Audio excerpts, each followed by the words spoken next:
Hey, what's up guys, and welcome back to the channel. And today we're getting into 3 hours of some horrifying Reddit threads, and these Reddit threads are downright some of the most disturbing, terrifying, and like the title says, horrifying Reddit threads I have ever read. So you're going to want to make sure to stick around, and I appreciate you stopping by Means the World. To make sure you like the video and subscribe to the channel. The channel subscriber goal is 1 million subscribers before the end of the year, so please subscribe. And alright, like the title says, this video is going to be 3 hours long, so sit back, relax, grab a drink or grab a snack, and without further ado, let's get into 3 hours of some horrifying Reddit threads. I'm starting to strongly dislike my daughter. To start off everything, I am a widow and have 3 children, but in this post I'll be focused on my 2 youngest daughters, Leah, who is female 14, and Maya, who is female 18. Fake names, of course. For a little background, Leah was R-worded by 4 men back in December. How this incident occurred was Maya threw a party while I was working the night shift, and 4 of the boys that were attending at this party assaulted Leah. It's been devastating, to say the least. Leah has lost all of her spark and quit cheer. Plus, on top of that, she opted out of her freshman year by just continuing to do courses online. She doesn't sleep in her room anymore but with me, and just wears my late husband's hoodies all day, and I feel so helpless as a mother because I don't know how I can help her. Throughout the investigation, a lot of things came out regarding Maya's part in this. She did not set up her little sister. However, I feel like she severely neglected her, and all of this could have been avoided if she just followed my rules. I never approved a party. I left her in charge of watching Leah, and before you guys say, well, you're her mother, it's not her job to watch your kid. But the thing is, it was her job. I pay her really well to look after her sister while I work nights. It's been an agreement we have for years. Leah is not special needs in any way. The only thing I asked of Maya is that she makes sure her sister does her homework and gets to bed at a reasonable time. The men that assaulted Leah, Maya invited herself. She knew them personally and knew they had affiliates to gangs and did not care. Instead, what I found out in this investigation was she tried to put Leah with one of these boys, and Leah was not interested. The boy was harassing Leah all night, trying to get her to kiss him. Then Leah had enough and went to her room. And the moment Maya left the house to go to McDonald's, that same boy and his friends went up to my daughter's room and R-worded her.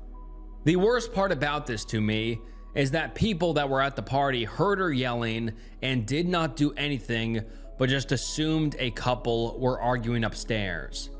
We didn't know what happened until the next morning when the party was over. Having her do a R-word kit was traumatizing for her and probably the worst moment as a parent for me. Then a couple of weeks later, she tested positive for a curable STD. My baby has been broken ever since. Even though they did get those boys and all 4 pled guilty because they all had evidence on their phone, but it's still so extremely hard for Leah right now. Maya, on the other hand, has been remorseful, and Leah has no animosity towards her and doesn't blame her. Still loves her sister. But I don't know why for me, I'm so angry at Maya, and I've been really trying to forgive her, but I can't as of now. I can't even look at her without not wanting to lash out. Her prom is next weekend, and I honestly couldn't care less. She tries to have conversations with me, but it's hard for me to show any interest in them. I don't hate my daughter. I still love her, but I just have strong dislike for her right now. I've been reading self-help books trying to learn how to address this properly. I feel like I can't open up to anyone about this in real life. I guess this is maybe a cry for help as a mother. Edit. Thank you all for the feedback. The most repetitive question I'm seeing is if Maya still watches Leah. The answer is hell no. I don't trust her anymore, and it might take years to get it back. I'm on a leave of absence currently. Also, Leah is not in therapy as of right now. She expressed to me that she's not ready for that. I think after the sentencing, she might be open to it. Maya is also in therapy but skips a lot of appointments, and I'm in therapy too, and it's been helping me remain calm throughout this situation and not want to lash out at Maya. But the number one advice that I'm seeing in here that I'm strongly considering is sending Maya to my parents' house for a while and get some space from her. Sorry, quick second edit. For the ones asking if Maya is in a gang, to my knowledge, she isn't. The most I've ever caught her doing was smoking some pot and vaping. I also don't want to think Maya would ever intentionally set up her sister to be brutally assaulted. So I'm leaning towards Maya genuinely was being plain neglectful that night. Also, I feel like it would have come up in the investigation if she intentionally set up Leah. Also, the boy Maya was trying to set up Leah with was 17 at the time. He's 18 now, and the other 3 were grown men. And now let's get into some of the top comments. Someone says, therapy ASAP, all of you. And the OP responds and says, yes, of course. I already have been going to therapy way before this all, and Leah on the other hand doesn't want to do therapy just yet, and I want to respect her boundaries. Maya has been skipping a lot of her appointments, but she's also in personal therapy as well. And someone else says, wait, she threw a party while babysitting and left? Please tell me you actually enforced some serious punishment there. I'm confused. You said Maya didn't set her up, yet Maya had been trying to get Leah to interact with this boy. And then she left the house? She's an adult. That's honestly valid grounds for getting kicked out. No wonder she's skipping therapy. There's no consequences to her actions. Act a little remorseful and everything is hunky-dory. She still gets prom, still gets all of her privileges. Little sister gets all of the trauma. Has she ever had actual accountability in life? And someone else says, how do you know this wasn't a gang initiation? My little sister was gang R-worded, but the guy who took her to the party and left her there, it was his way into the gang. Are you sure your daughter isn't a gang member now? I was a bad influence when I was a teenager. I smoked pot and did drugs, but I would never leave my little sister alone. One time she called me scared and I left where I was to go to get her immediately. I warned her about the guy who took her to that party. It caused horrible damage to my sister. PTSD, which hasn't ever gone away. She's 34 now. I believe it was also the event that triggered her schizophrenia. Now she just has reoccurring hallucinations of being R-worded her entire life. I would investigate your eldest daughter further. Sounds like a gang initiation to me. And then we get an update a few days later, actually about a week later, and let's get into it. A lot has progressed in the past couple of days, and it would only be right to update you guys on what happened and get some advice from you guys regarding everything. But to answer multiple questions I received from my last post about why hasn't Maya been further punished, to put it quite simply, Maya was arrested the night of Leah's attack. She was charged with felony child endangerment and 2 misdemeanors. The judge was very nice to her and made her pay a $2,000 fine, 60 hours of community service, and 3 years probation.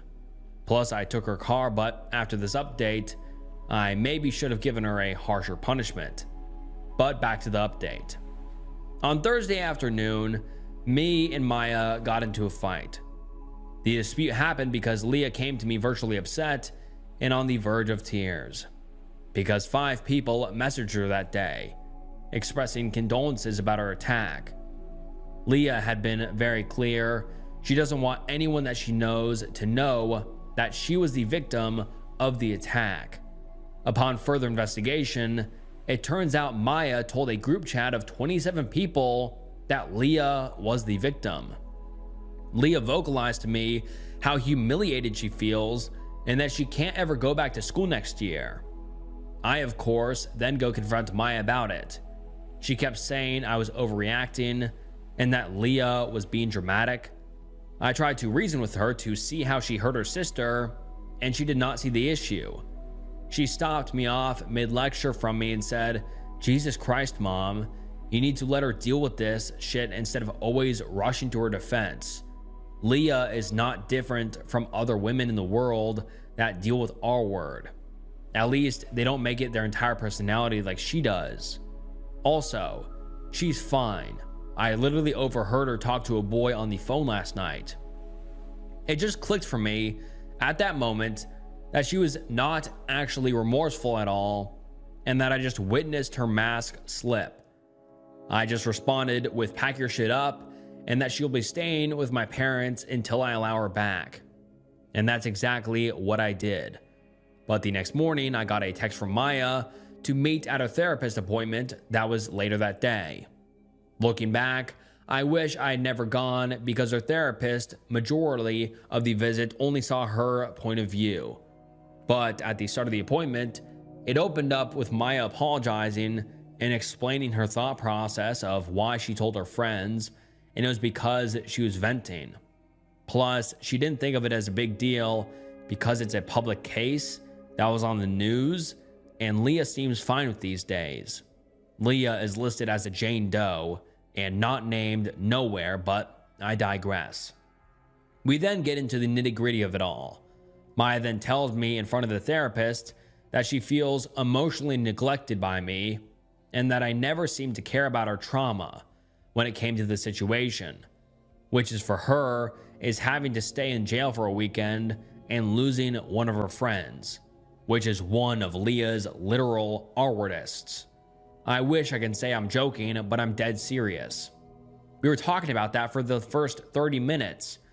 Her therapist was guilt-tripping me for not being more emotionally there for Maya, and that I should try to see her as a mom since their father is no longer with us.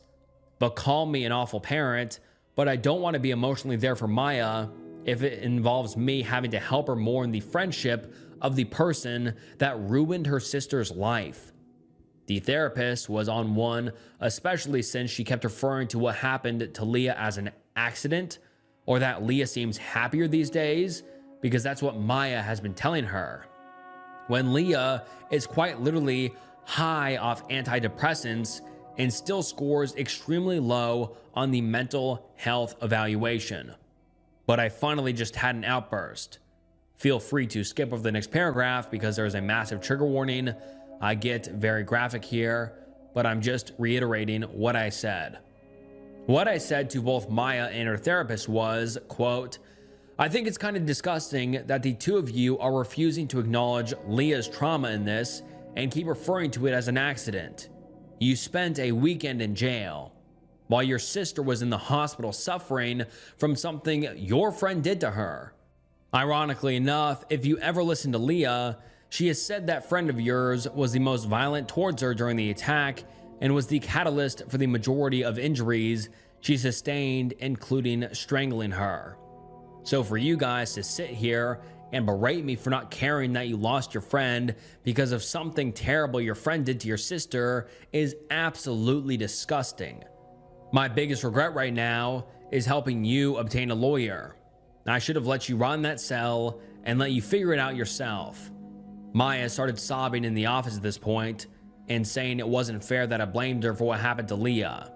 She told me the only thing she was trying to do was have Leah come out of her shell because she kept hovering next to her at the party. The therapist then interjects and asks Maya, how did Leah respond to her when she apologized? Maya, in such a defensive manner, says, "Apologize for what? I didn't R-word her." Even the therapist was shocked when she said that. And at that point, I heard enough and I stood up, threw my hands up and left. I haven't spoken to Maya since then, and this was Friday afternoon.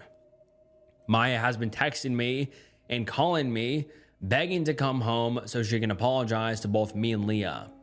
But I don't know at this point. I never thought I would be that parent that will go no contact with my daughter. but I don't know if I can stomach being around her. I can't trust her, and she's not remorseful whatsoever about what happened.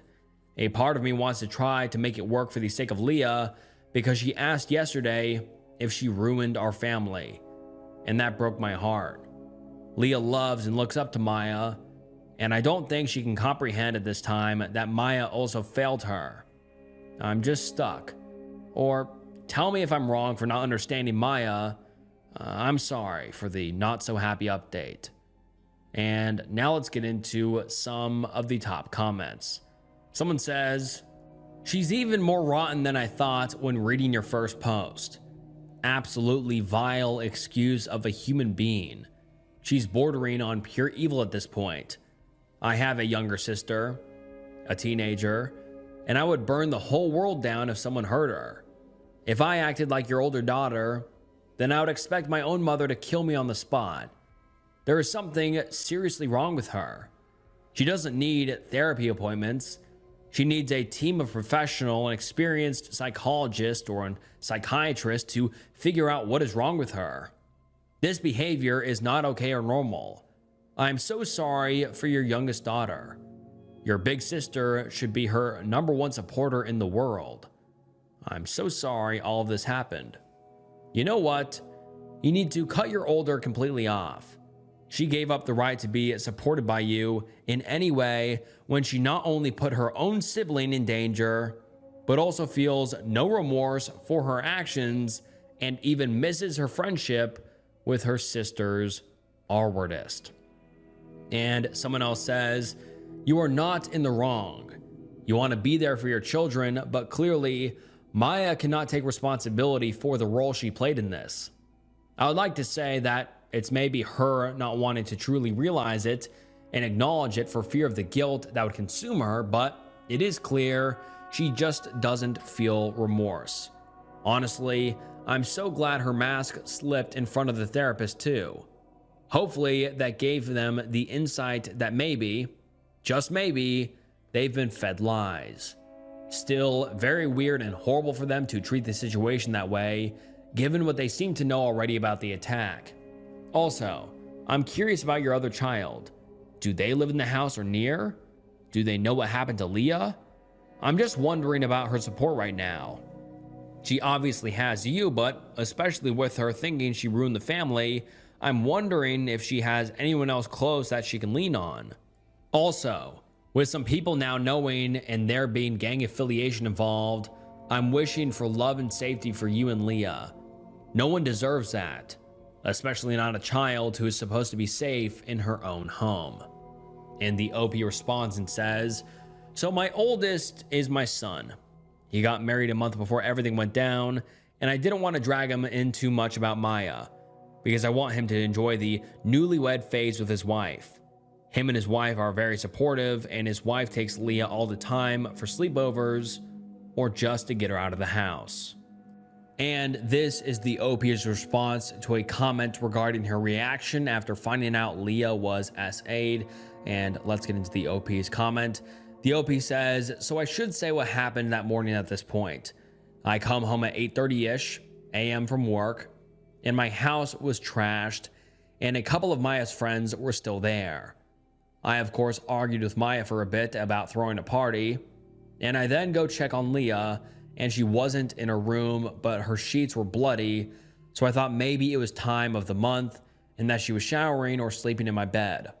But when I checked my room, I did not see her. I started calling Leah, and her phone did ring, and I heard it come from the closet. It's a walk-in, and I see her wrapped in a blanket like a cocoon. I then shake her to wake up, and she wasn't waking up, and then I tried to unwrap, and that's when I noticed her scalp bleeding and saw abrasions around her neck. So I started screaming, someone call 911, and Leah starts to kind of wake up in the ambulance, and she starts crying, and the first thing she told me is that Maya's friend R-worded her, and that she can't get up because she's in so much pain. When the police and ambulance show up, and I honestly didn't care about Maya in that moment, all I told her was to be honest with the police, and she should be fine. I didn't know what I know at this point. They take her to the precinct, and the cops interrogated her, and after getting a medical report for what happened to Leah, they decided to charge her with child endangerment. I did not see Maya's reaction to when they told her about what happened to Leah. But when she saw Leah, once she got out of jail, she gave her a big hug, and I thought it was a sweet moment. The only red flag that stands out to me from that time is Maya did not cooperate fully about giving names because she said she forgot. Luckily, DNA results from the crime scene and on Leah, which all 4 of the Leah's artists were already in the system for other crimes, one even being on probation, so they were easy to find, and it was dominoes effect after that. And then we get an update 2 weeks later titled, Moms of Depressed Teenagers. What are ways you help them? And the OP says, I know I'm probably not alone with dealing with this, but my daughter, mid-teenagers, has been so extremely depressed. Rightfully so. She went through 2 traumatic events in the span of 4 years at her young age. She was essayed back in December, and she lost her dad 4 years ago. I just remember when I was young, I felt like the world was against me, and I had both of my parents on my side.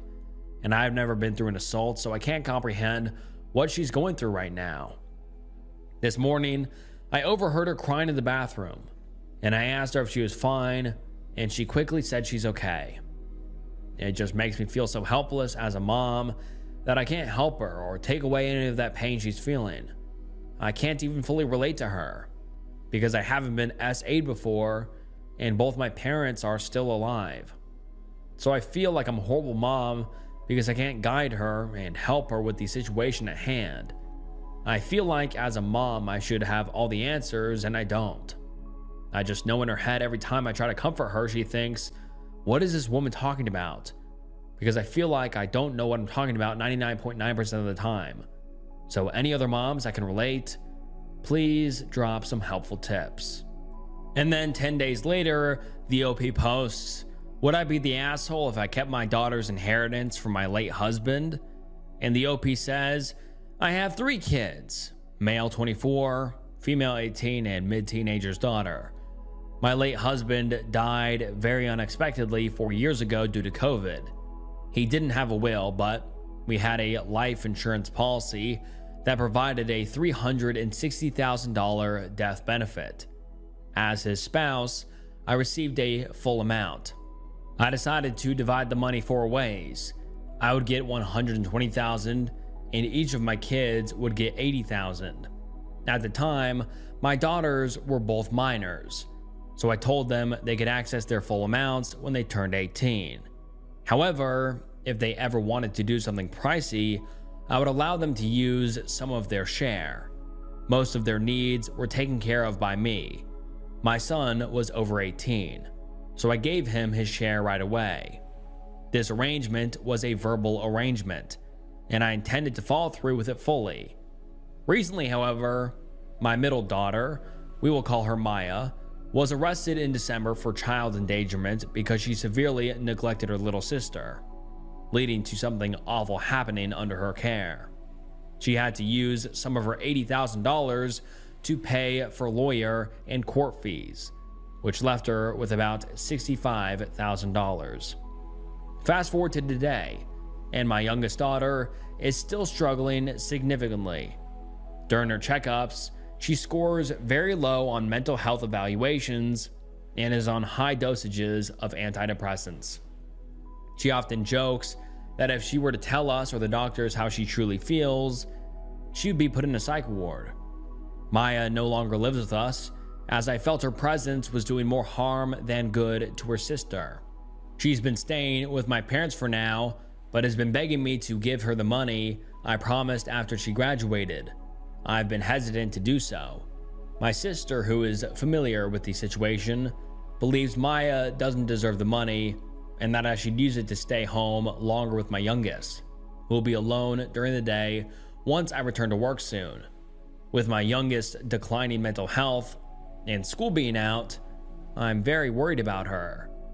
Maya is about to go off to college, and I know most of the money would go towards that. However, I'm still very angry with Maya for the pain she caused her sister. I'm having a hard time making this decision. So, would I be the asshole if I kept her inheritance? I'm interested to hear everyone's perspective. Just be kind. Edit. I didn't expect so many comments, but I was reading through all of them. To the ones that are asking, what would husband say if he was here? I honestly don't know. That's why I'm conflicted. A part of me wants to think he would honestly say for me to give the money to Maya so she could go to college because college was important to him. But also another part of me knows if he heard the details about what happened to Leah, he would be way brutal than I am and disown her permanently, so it's hard to make a call on what he would want me to do when I don't know. Tiny update. I saw a couple of comments that told me I should ask Leah. I didn't flat out ask her like it was her call. To avoid putting unnecessary pressure on her about what I should do, but she told me, Mom, I think you should give it to her because I don't want her to be mad at me. She already blames me for getting kicked out. She still loves and cares about Maya. She doesn't blame her for what happened to her yet. The reason why I say yet is because I haven't sat down with her and helped her fully understand. What Maya did to her was wrong, and I'm honestly dreading it. She doesn't know what Maya has said about her, nor doesn't she know the true details on why she was arrested. In her head, she thinks Maya was arrested because she threw a party. And then we get another heartbreaking update 11 days later titled, My daughter begged me to let her pass away. My daughter Leah has been having a tough time with the aftermath of her R-word last December. This past week has been particularly the worst for us. It started last Tuesday when a sheriff and another official visited our home. They informed us that one of Leah's R-wordists, the one who filmed the assault, had shared the video within a group, and now it's circulating on parts of the dark web. The video was filmed in Leah's room. It contained identifiable objects that revealed where she went to school, and I was devastated upon hearing this news. Leah's reaction surprised me.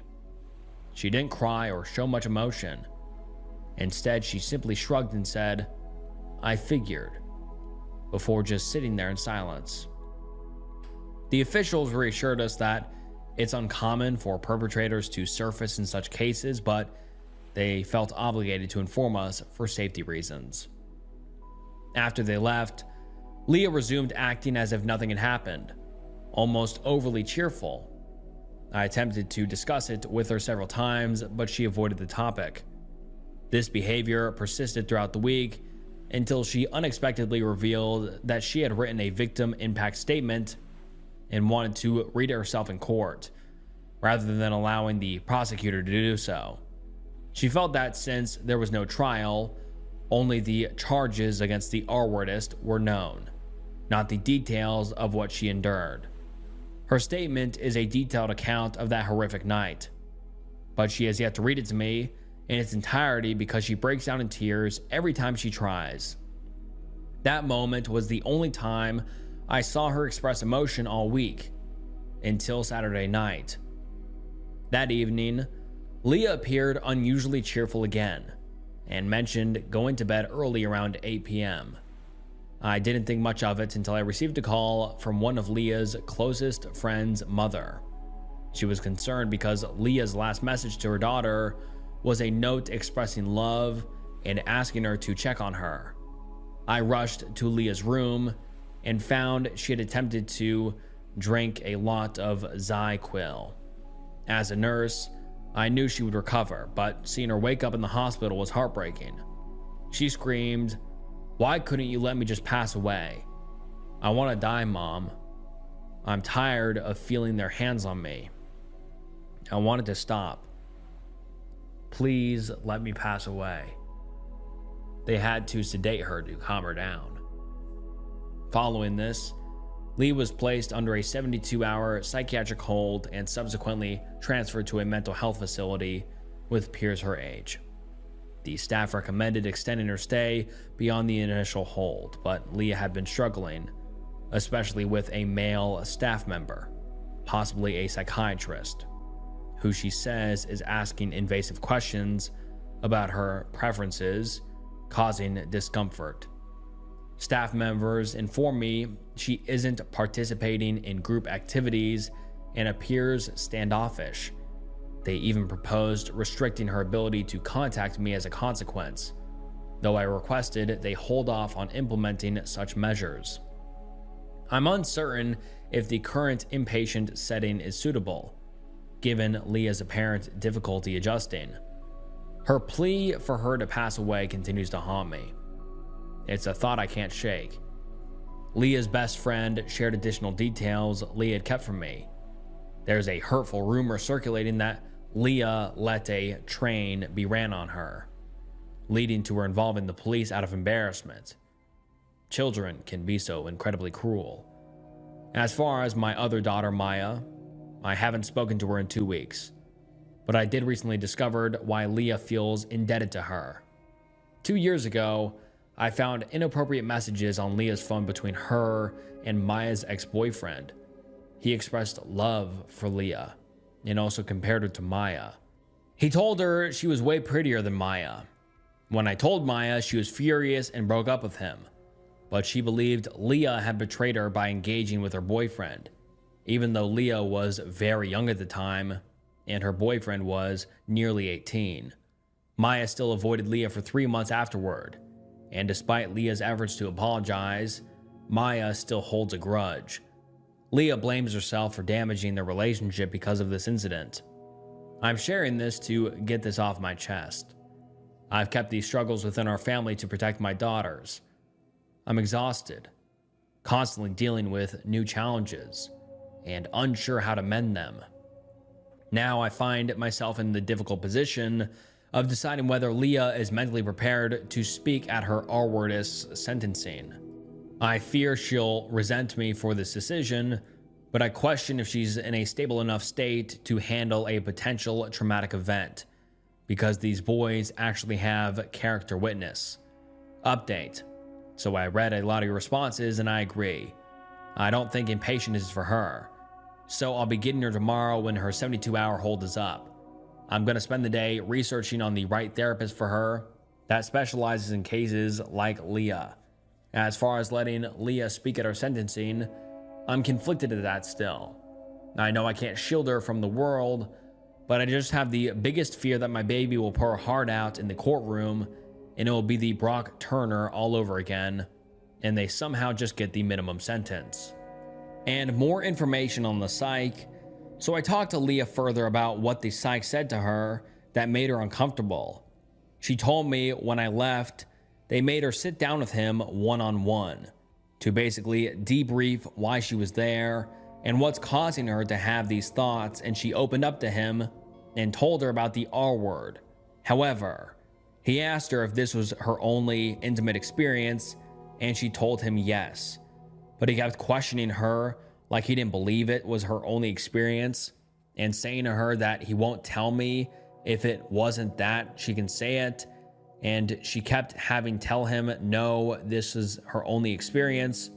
Then he kept asking about her intimate preference, if she was still attracted to men. And she just told him that she doesn't think about relationships right now. She just said that she felt weird about him asking a lot of questions about her intimate life when it was just those two alone in a room with the door closed. I'm not going to accuse the psych of being a creep, because maybe he was simply doing his job, but I feel like he should have known to have a female staff ask her those questions, or just have a woman present. He had to have seen her chart before he saw her. And update, a little positive update. I got Leah out of treatment center Wednesday, and I took her immediately to a mental health trauma care practice, and she met with the psychiatrist/consultation. She told me she doesn't think Leah wants to truly pass away, but is suffering with extreme PTSD and depression, and that her lack of sleep contributed to her psychotic break. The psychiatrist was also impressed how long she's been keeping it together. I really like the practice, and Leah does as well. It was cute. They gave her a little photo album of the therapist at the practice, and let her choose which one she thinks she'll vibe the best with, and met her on the same day because she happened to be in. Her first session with her will be after the sentencing. She's on a sleeping medication now and has been sleeping a lot since she's been home. The inpatient facility was not for her whatsoever. I read the reviews on this place and it had really horrible reviews. I learned from my coworker. He told me that clinics like that only exist to break down children into not having mental health issues and to act normal. Leah said she didn't shower and barely slept her entire time there. She didn't shower because someone would need to monitor her, and she couldn't sleep because it's apparently not allowed to sleep with a blanket over her face, and they had cameras in a room with an intercom to wake her up every time she did put a blanket over her face. However, she did say that she learned her situation can be much worse after hearing some of the other people's stories. She told me she's grateful for me. Yes, I did cry. I will be letting her speak at the sentencing. I didn't realize she didn't have to speak in front of everyone and that there's a lot of other options. She's into the idea of a voice memo currently, so she won't get triggered seeing her R-wordist staring at her. Maya randomly came to the house unannounced to drop off flowers for Leah. Leah told her she attempted, and I didn't talk to her the entire visit. When she left, I told Leah Maya isn't allowed here, and I'm really mad at her, and I'd like it if she limited her contact with her. She thinks I'm trying to put her in the middle, which I'm not, but after the sentencing, I will be telling her about Maya's actions towards her and how she was wrong. I was going to give Maya the opportunity to tell Leah herself, but Maya has a habit of telling half-truths to cover her lie. So we will see. I'll update you guys in the coming weeks after the sentencing and after I tell Leah about Maya. And then we don't get an update for a long time. And a month later, we finally get an update on what's happened and the OP post saying, I'm back with a much anticipated update. So this is a long one. A lot has happened, but I want to start with the positive.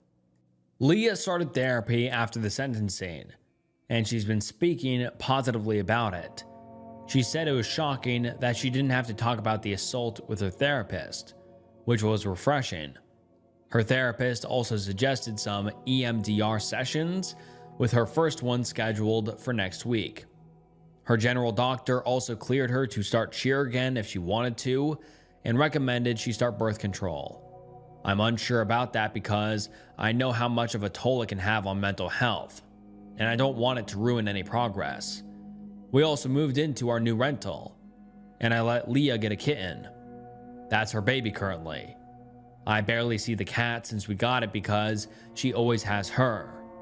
We also had to trash the majority of Leah's furniture to help her healing process. I was trying to give her the Pinterest room of her dreams, but she doesn't like the stuff she used to and wants barely any color, so it's a work in progress. She also has a boyfriend now. He asked her out on the 4th. He's age appropriate, and I know the kid because I grew up with his dad, so I know he comes from a good family.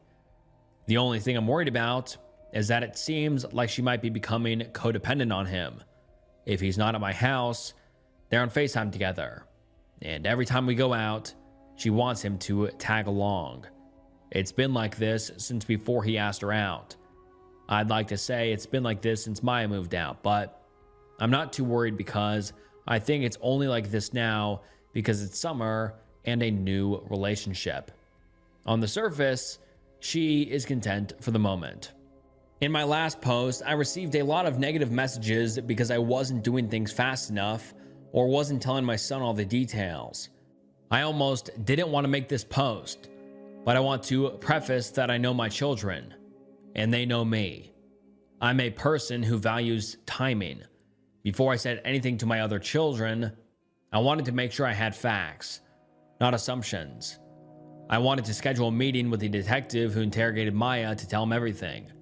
So I knew in my heart I tried my best to hold my daughter accountable for her actions. When I met with the detective, he told me he did investigate Maya, but there wasn't enough evidence. even with everything I told him. It's not enough to indict her. So we can only charge her with child endangerment for leaving a minor she was watching in a house with a registered SO. However, he validated everything I thought and reassured me. He also told me that it's estimated that Leah's attack lasted close to 2 hours, during which 2 of the defendants had enough time to R-word her twice. And Maya never went upstairs to check, nor showed any concern while being questioned, which triggered him to arrest her. He also said he investigated a lot of similar crimes, but this case disturbed him because there were so many bystanders that knew something bad might be happening, but they did not intervene. Everyone failed Leah, not just Maya, but he advised me to keep that in mind. I met both my son and his wife before the sentencing. He was more disappointed than upset. He felt it in his gut, but thought Maya wouldn't do it intentionally. My son and daughter-in-law told me they always felt Maya was jealous or threatened by Leah. My son noticed it when Leah got her braces off and started growing into her face, attracting Maya's friends to talk to her more because I guess she's considered the nice sister among these two. My daughter-in-law said she witnessed it firsthand during the bridesmaid dress fitting. Maya refused to compliment Leah, but critiqued her instead. When my daughter-in-law told Maya that Leah would unlock so much potential once she realized her beauty and ignored her bullies, Maya said, "I know. That's why I have to humble her." My daughter-in-law thought it was weird, but didn't think much of it until now. They also told me that Maya blocked them as soon as I threw her out, and now they know why. The sentencing wasn't as bad as I thought it would be. Leah said she initially thought it was boring. The character witnesses for the R-wordists were, of course, their moms and dads. One mom said that this was an awful night and that we need to stop spreading more hurt. One dad said his son was S8 at Leah's age and that Leah must have triggered that in him. Leah wasn't fazed by this. She told me she ignored them, but I could tell it bothered her. Leah decided to do a video and read her victim impact statement, and I was so extremely proud of her. All 4 R-wordists apologized to Leah in their statements to the judge, but she didn't look at them. She heard them and felt that only one was genuinely sorry. The others gave robotic responses. 2 of the R-wordists were sentenced to 10 years, but could get out as soon as 6. The one who recorded it got 12 years because of his prior convictions. And the prosecutor told me he might be in there for 20 plus years due to separate illegal content involving minors charges. Maya's friend, the one Leah fears the most, got 14 years, with the judge noting he should serve the full term and not be paroled because he got in trouble for doing something similar in the past. Leah was okay with their sentencing, though she wished they all got 14 years. She'll be notified if they get out early or if there are any parole hearings. Maya was there according to my son, but she stayed way in the back and immediately left after the court was adjourned. Some of the R-wordist families tried to talk and apologize to Leah directly, which was the only thing that freaked her out. Other than that, I think she was fine. While we were driving back home, we started debriefing everything, and I tried to explain the process of what's going to happen next. When we got home, Leah told me it was weird that one of the R-wordists referred to Maya as his friend, because there was no way Maya would be friends with someone like that. My face turned white when she said this. I knew it was time to tell her. So I said, "I've been meaning to tell you this. There are many reasons why I'm upset with your sister." She was still confused, so I explained that Maya got arrested for leaving the house, not for throwing the party. She didn't care about that. She was just like, "Oh, okay." Then I said he wasn't lying in court. He was your sister's friend. And Maya went behind your back that night to try and set you guys up. That's when I saw the moment of realization happen. Leah thought I was lying at first, but when I tried to further explain, It was like watching someone's heart break before my eyes. She cut me off and said, "I don't believe you. Maya would never be friends with someone that horrible." I just said she might not have been best friends with him, but she did have some form of relationship with him. Leah responded, "Mom, that is really bad if that's true. No one understands how mean he was to me. All day, I had to sit in the courtroom hearing he was such a good person when it's not true. Why doesn't no one believe that?" I started apologizing to her at this point, and she pulled out her phone and called Maya. Maya answered with a very cheerful hello, and Leah got straight to the point, asking if she was ever friends with her R-wordist. I honestly thought Maya was going to lie, but she said she was before it happened. Leah then asked if she was trying to get her to date him, and Maya told the truth and said yes.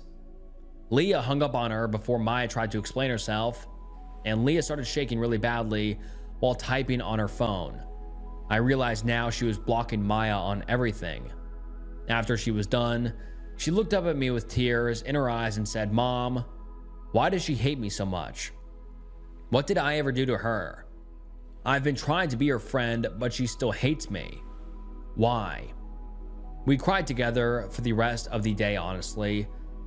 The next day, Leah told me she's done with Maya and wants nothing to do with her for a while. She said that after she slept on it, she felt more mad than sad. She opened up and told me how Maya made her feel so guilty, saying she ruined her senior year and blamed herself for what happened by not being more careful and not locking the door. But to now find out that she did lock the door and Maya had much more control of the situation than she led Leah to believe makes her so upset. Then she told me that Maya has a drug problem with Adderall and painkillers, which she had sworn to keep secret because Maya promised she was quitting. I asked her when that drug addiction started, and Leah said she didn't know, but she caught her stealing her pills in April of 2023. That's when Maya confessed to the drug issue. Leah also believes one of her R-wordists was Maya's dealer, as he used to come to the house at night when I was working.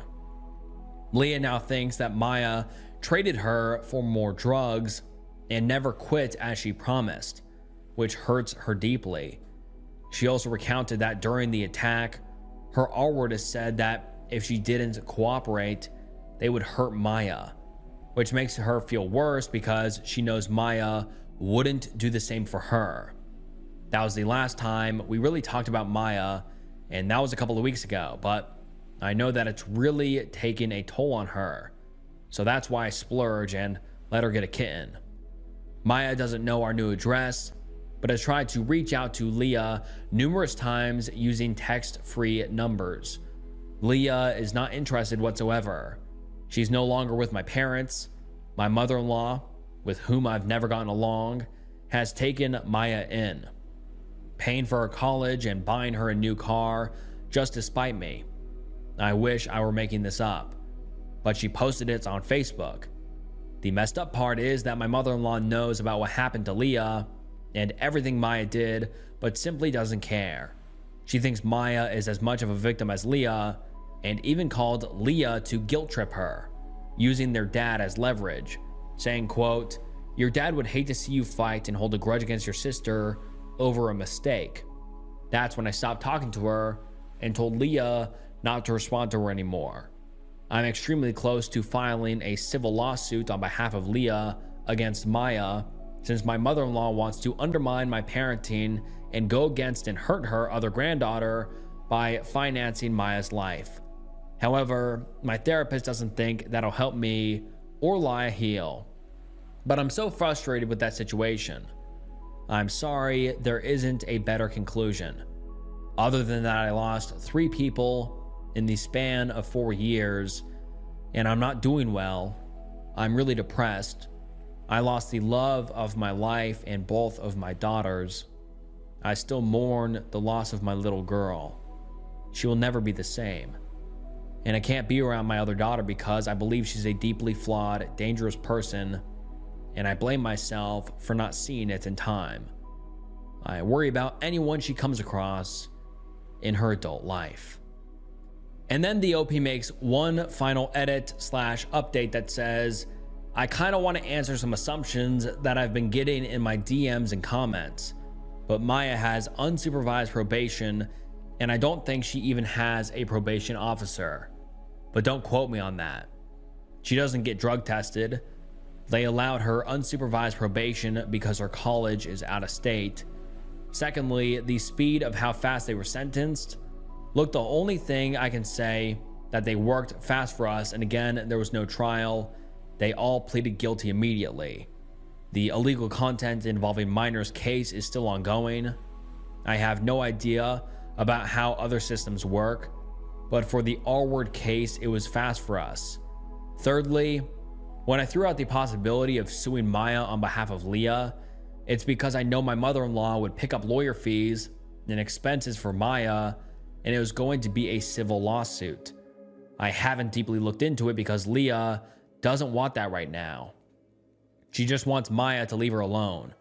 We had to recently change her number, and she deactivated her social media because Maya and her friends have been messaging her every day. Also, how does Leah have a boyfriend if she was just scared of her psychiatrist? Her boyfriend is a 15-year-old boy that she knew prior to all of this, and the psychiatrist was a middle-aged man that she felt intimidated by. People have also been messaging me and commented, can they read the victim impact statement? Leah is actually okay with me sharing it. She wants more people to know what they did to her. However, I'm going to veto it. The statement is very graphic and in detail. I know these posts are triggering as is, and I just don't want to share it. They were very horrible to my little girl. And now let's get into the comments about this entire Reddit thread. One person says, every update I hate Maya more and more. I hope karma is real and she gets everything she deserves. And someone replies to that and says, the drug addiction really explains everything. I know a lot of us were thinking maybe Maya was trying to join a gang. No, she sold her sister for more drugs. That context might be enough for OP to go back to the detective and report it, because Maya may be able to be tailed by them to find out who's dealing. It may be the only way to make Maya actually pay for what she did. And another person says, Maya is really just a bad person. There's no other way to describe her cruelty, apathy, and lack of compassion towards her own family. And this is the last update we have ever received from the OP. And I just have to say, I really hope that the OP and the OP's youngest daughter are doing better now. And Maya rots in prison for a very long time. She is a monster. And I hope that the OP and the OP's youngest daughter can make it through this horrific stage in their life. And yeah, just like I said, I hope they're able to move on, and I hope they're doing better now. Dad came to my apartment with toys for 2 young kids. I do not have any kids. Longtime lurker. First time poster. I am coming to you, the brains of Reddit that always find some angle I never considered, because my dad did something so wild yesterday, and I'm spinning myself in circles about it. I'm trying to settle on an answer, but nothing really adds up. I'll break it down as thoroughly as I can, but my family has enough drama that it could fill 10 novels, so I'll be very to the point about it. So I will reiterate again that I do not have any kids and am not married. I have never been married, never even moved in with a man. Here are the people I can think of that might be involved in this somehow. I have one brother, 27 male, and one sister, 22 female. Brother is in a long-term relationship with a nice woman, but they're both not interested in kids right now. Sister still lives at our mom's house, no kids, no longtime partner. My parents are divorced and my mom remarried. Dad stayed single. He lives with my uncle, 40s male, and uncle's wife, 40s female. Stepdad is fine. They got married after I was out of the house. Sister reports that they're normal and beige together. He has no kids and has never met my dad anyways, so his family can be removed from the equation. So here's what happened. I have a shitty, low-rent apartment about 45 minutes away from my dad's house. It's on the 3rd floor, and you have to walk into the apartment building and up flights of stairs to reach my door. Yesterday, around 6 p.m., my dad knocks on my apartment door. I wasn't expecting him, so when I answered, I was confused but pleasantly surprised. I greeted him normally, and he gave me a side hug because he had a few toy boxes in his hands, like Fisher-Price toys for really young kids, even babies. I didn't say anything about them because I had no reason to assume they were for me. Like, I just didn't register them in my brain. He looked totally normal. He wasn't breathing weird, wasn't sweaty. His pupils weren't huge. Nothing was off with him visually. When we hugged, I didn't really smell anything weird. No alcohol or smoke or anything. But my face wasn't too close to his. I said I was happy he dropped by, but why is he here? He said he was in the area shopping when he saw these toys, which he then held up for me proudly and wanted to give them to the girls. I said, "Who?" And he gave me 2 names I did not recognize. I remember my brain sorting through the Rolodex of everyone I've ever met in our family Terminator style, and nobody matched.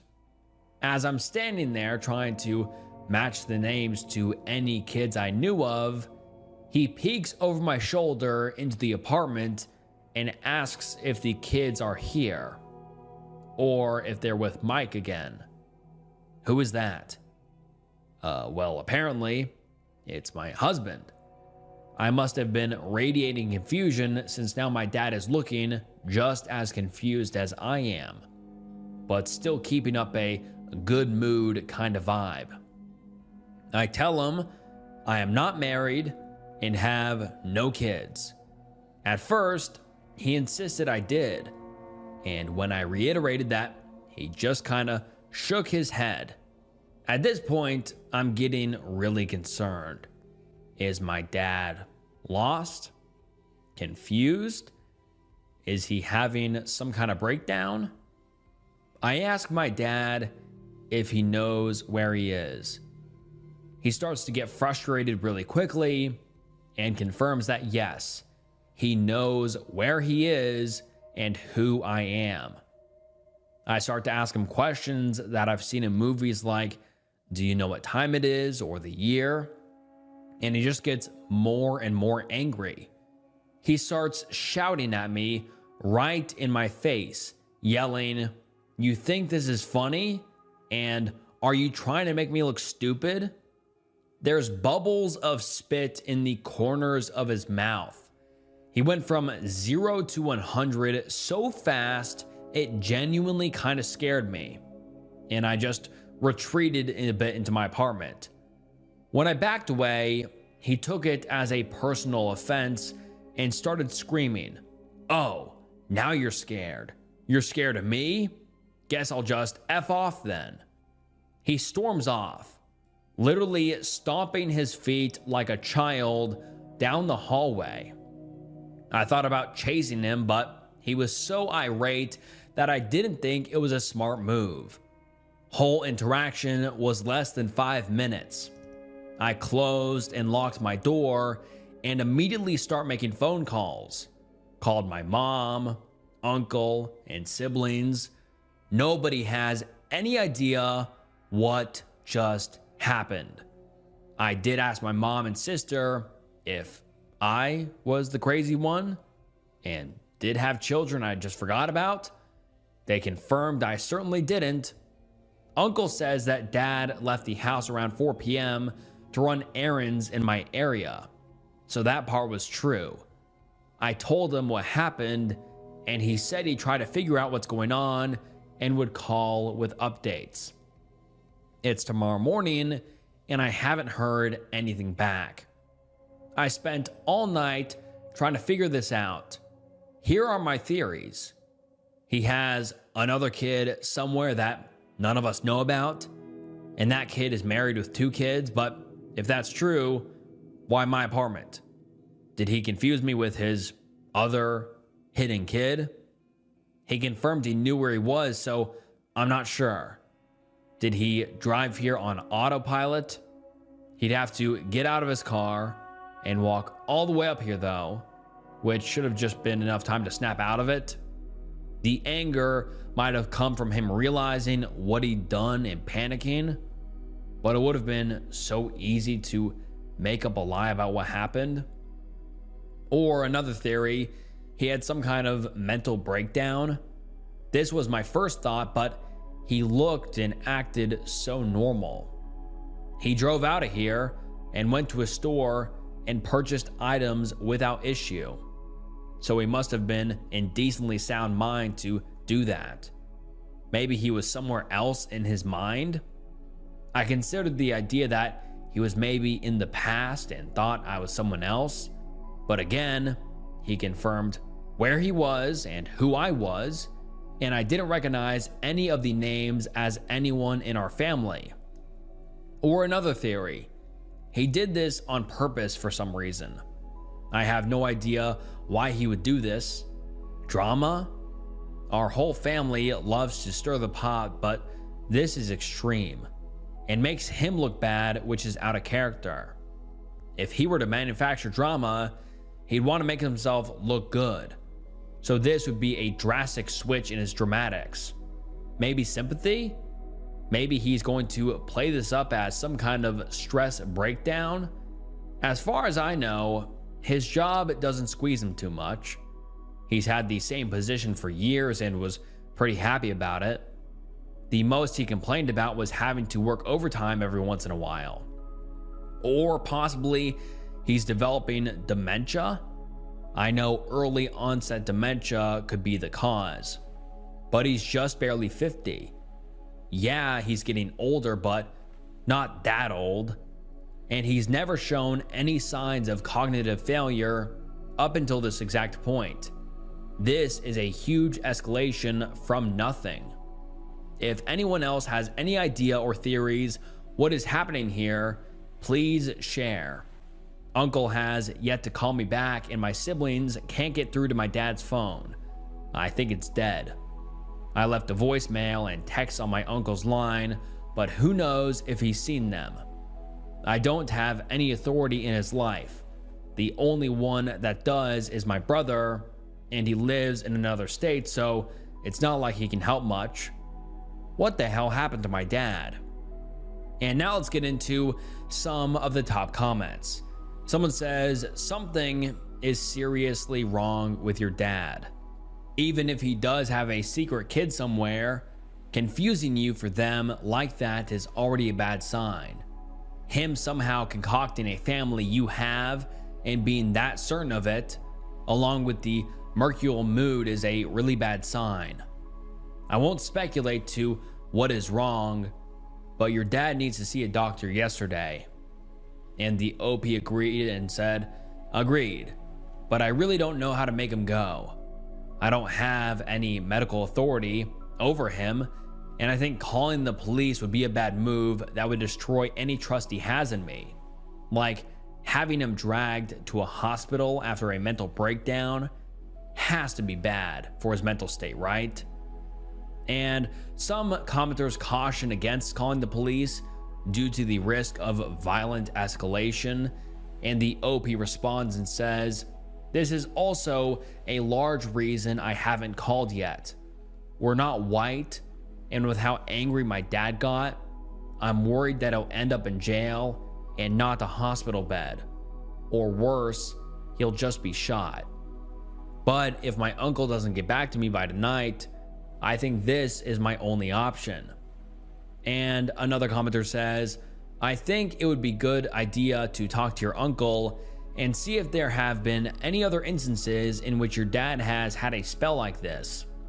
He and his wife would be the first to notice he has been different. I worry that your last bullet point is the correct one, and it's so sad. He's young for that, but this incident would be a prime example of possible decline. And the OP responded and said, I called my uncle right after it happened, and I did ask if anything like this had happened before, and he said no. Every time I've tried to call him since has just rang until it reached voicemail, and a couple times it seems like he ignored my call. After work, I'm going to break his door down because not only is my dad possibly dying, but my uncle is just silent about it now too. And then the OP posts an update 2 days later, and let's get into it. The post reads, Hi everyone, I wanted to wait until I had more information to post an update, but a lot of people were seriously worried about my dad and I, so I wanted to let everyone know what happened. I finally found my dad. My uncle took him to the hospital the night of the incident and was, for reasons I'll get into, ignoring our texts and calls. Anyone who bet on head injury and drugs, you're correct. You can cash out your chips at the front counter, haha. There was no second family. I wish there was. My dad would just be in a drama-related trouble and not medical trouble. He's got a massive concussion and serious brain damage. Doctors don't know how he managed to even drive to my apartment safely. They think he was on autopilot, since he takes that freeway nearly every day. The phantom kids are his coworkers. His brain somehow blended the details of his coworker's life into his own. Coworker has a daughter who is married and has 2 kids, and the memories of being told about the girls mashed together with memories of his own daughter. Doctor says this is pretty common with head injuries. My uncle did find my dad and took him to the hospital. He did drive out to my area and scour the place looking for my dad, and eventually found his car outside Walmart around 10 p.m. Couldn't find him outside, but did find him out behind the building, harassing an employee for a cigarette. He grabbed my dad and kind of dragged him into the car and took him to the hospital. He just decided not to update anyone because, quote, he didn't want to stress us out. I don't believe him at all. I think my uncle is responsible for what happened to my dad and was avoiding us out of guilt. After I posted here, I went to work, and once I was clocked out, I went to my dad/uncle's place. Dad and uncle's cars were gone. Only my aunt's was there. I went and knocked, but nobody answered. People in my last post mentioned carbon monoxide poisoning, and I was kind of freaking out thinking my aunt was just dead inside. So I went around the house testing the doors and windows to see if I could get in. The back door was unlocked, so I just let myself inside and looked around. Totally empty. I even checked underneath the beds since a couple of people mentioned my dad could be paranoid or scared and hiding. My aunt has this giant purse and it wasn't there, which confirmed to me that she was probably with my uncle. I went back and sat in my car and started calling any hospitals and jails that came up on Google Maps. Nobody had any answers and just said he wasn't there. I even called the cops for a wellness check just to see if that maybe they could call around hospitals and get a different answer. But I waited until 11 p.m.-ish and literally nobody came. No police, no family, nobody.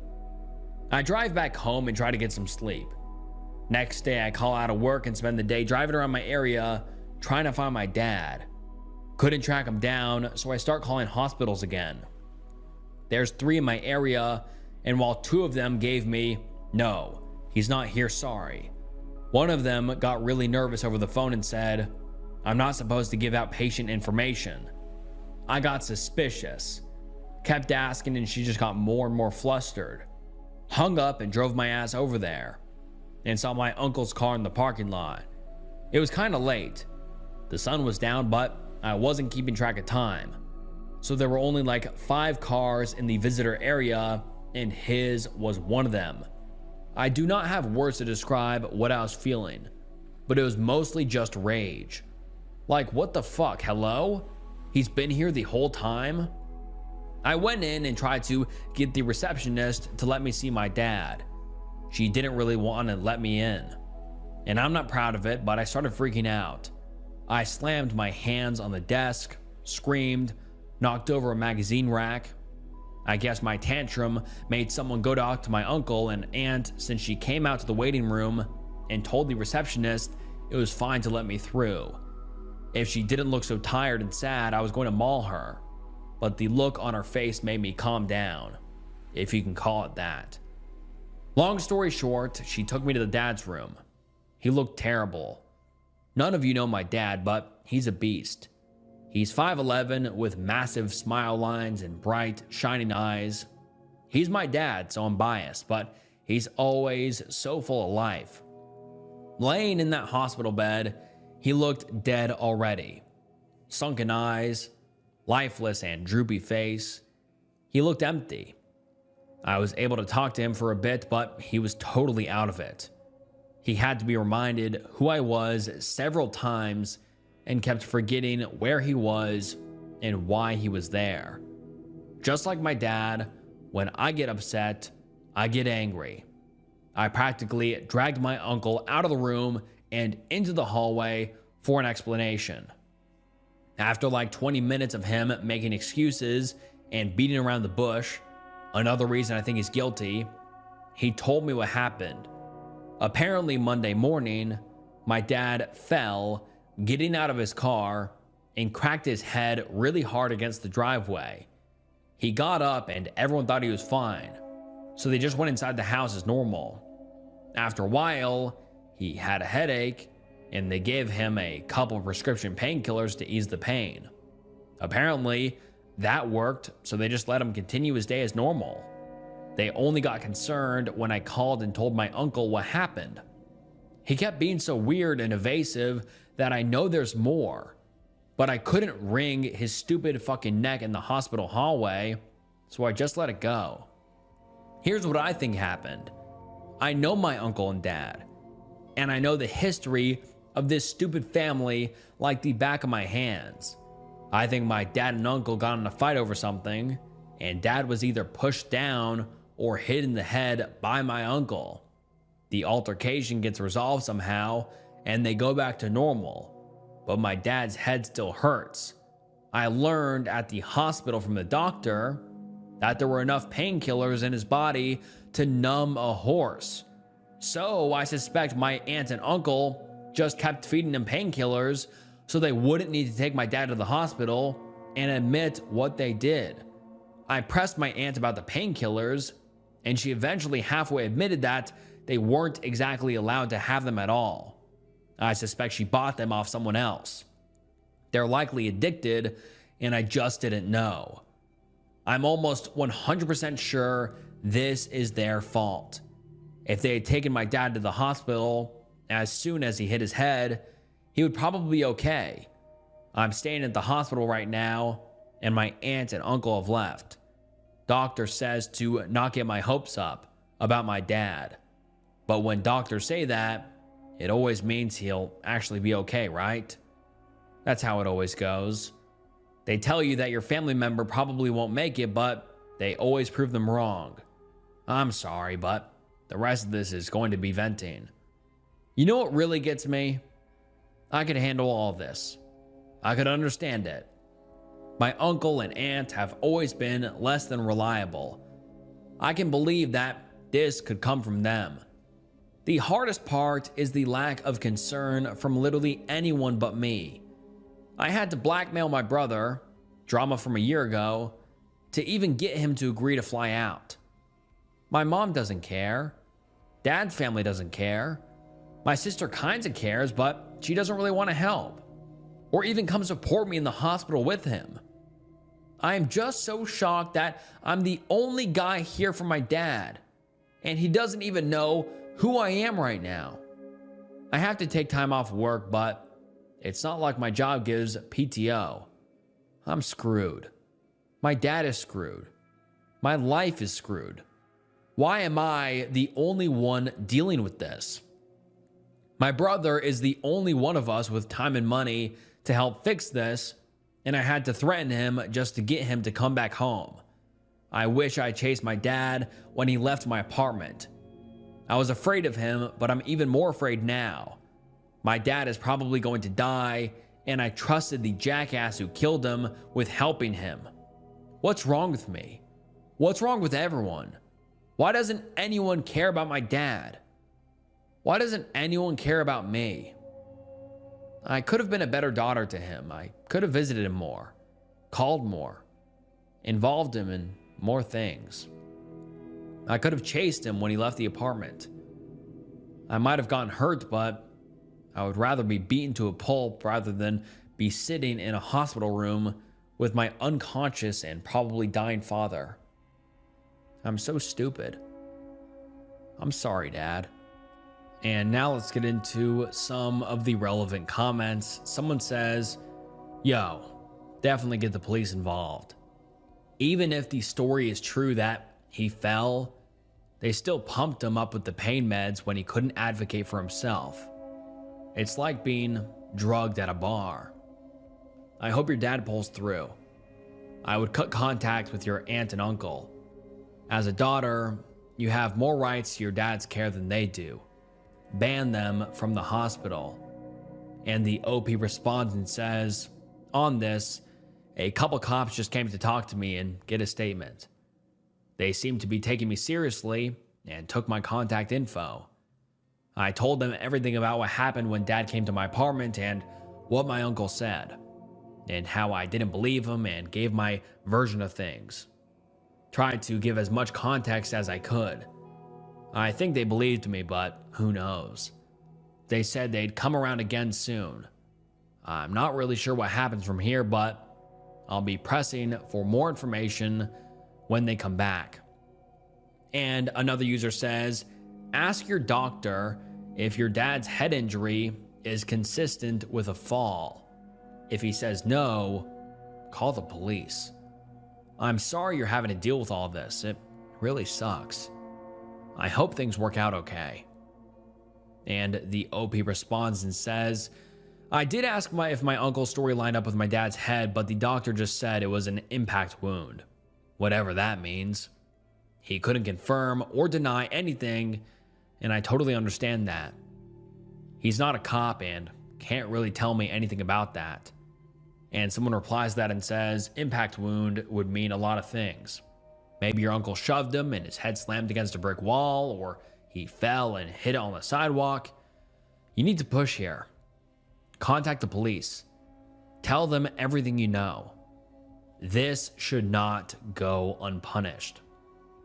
Another user says, I'm so sorry, OP.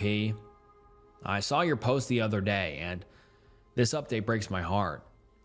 Please try to give yourself some kindness and grace. This isn't your fault. Following someone showing the level of agitation and aggression your dad was in, the first post could have been extremely dangerous and even potentially life-threatening to you. It might be worth filing a police report regarding the prescription drugs that your father was given to see if you can get some sort of investigation going on, since your aunt and uncle could be at fault for his current state, even if it was truly a fall. And the OP responds and says, thank you. I'm really trying to remind myself I did everything I could, but it feels like I could have done more. It always feels like that though. No matter what you do, it feels like it's not good enough in the face of something like this. I talked to the social worker here and they didn't seem like they were listening, but I'll push harder when they come back around again. And someone else says, did the doctor give you any medical terminology for your dad's condition? And the OP responds and says, kind of. I told him to dumb it down for me since I have no medical knowledge at all. I'm a line cook at Denny's, but he said massive concussion, brain damage, nerve damage, and cell death. He said it's pretty bad. and I shouldn't get my hopes up for recovery. He looked like he was about to throw up telling me that, but I'm going to assume my dad probably won't last long. And that is the last update we have ever received from the OP. And what a heartbreaking and just disheartening last comment. I mean, the doctor said that they don't think the OP's dad will come through or survive. And the poor OP here is just left by themselves, like they said at the end of their post, how they feel alone. Their dad doesn't care. Their uncles and aunts don't care. Their brother doesn't care. I mean, it truly is just heartbreaking to read the OP's post here. And the OP keeps blaming themselves, even though, to be honest, they need to go easy on themselves. I mean, really, they couldn't have done anything different. They had no clue what sort of situation was going on. And it's just so sad because, I mean, just wow, just what a crazy situation.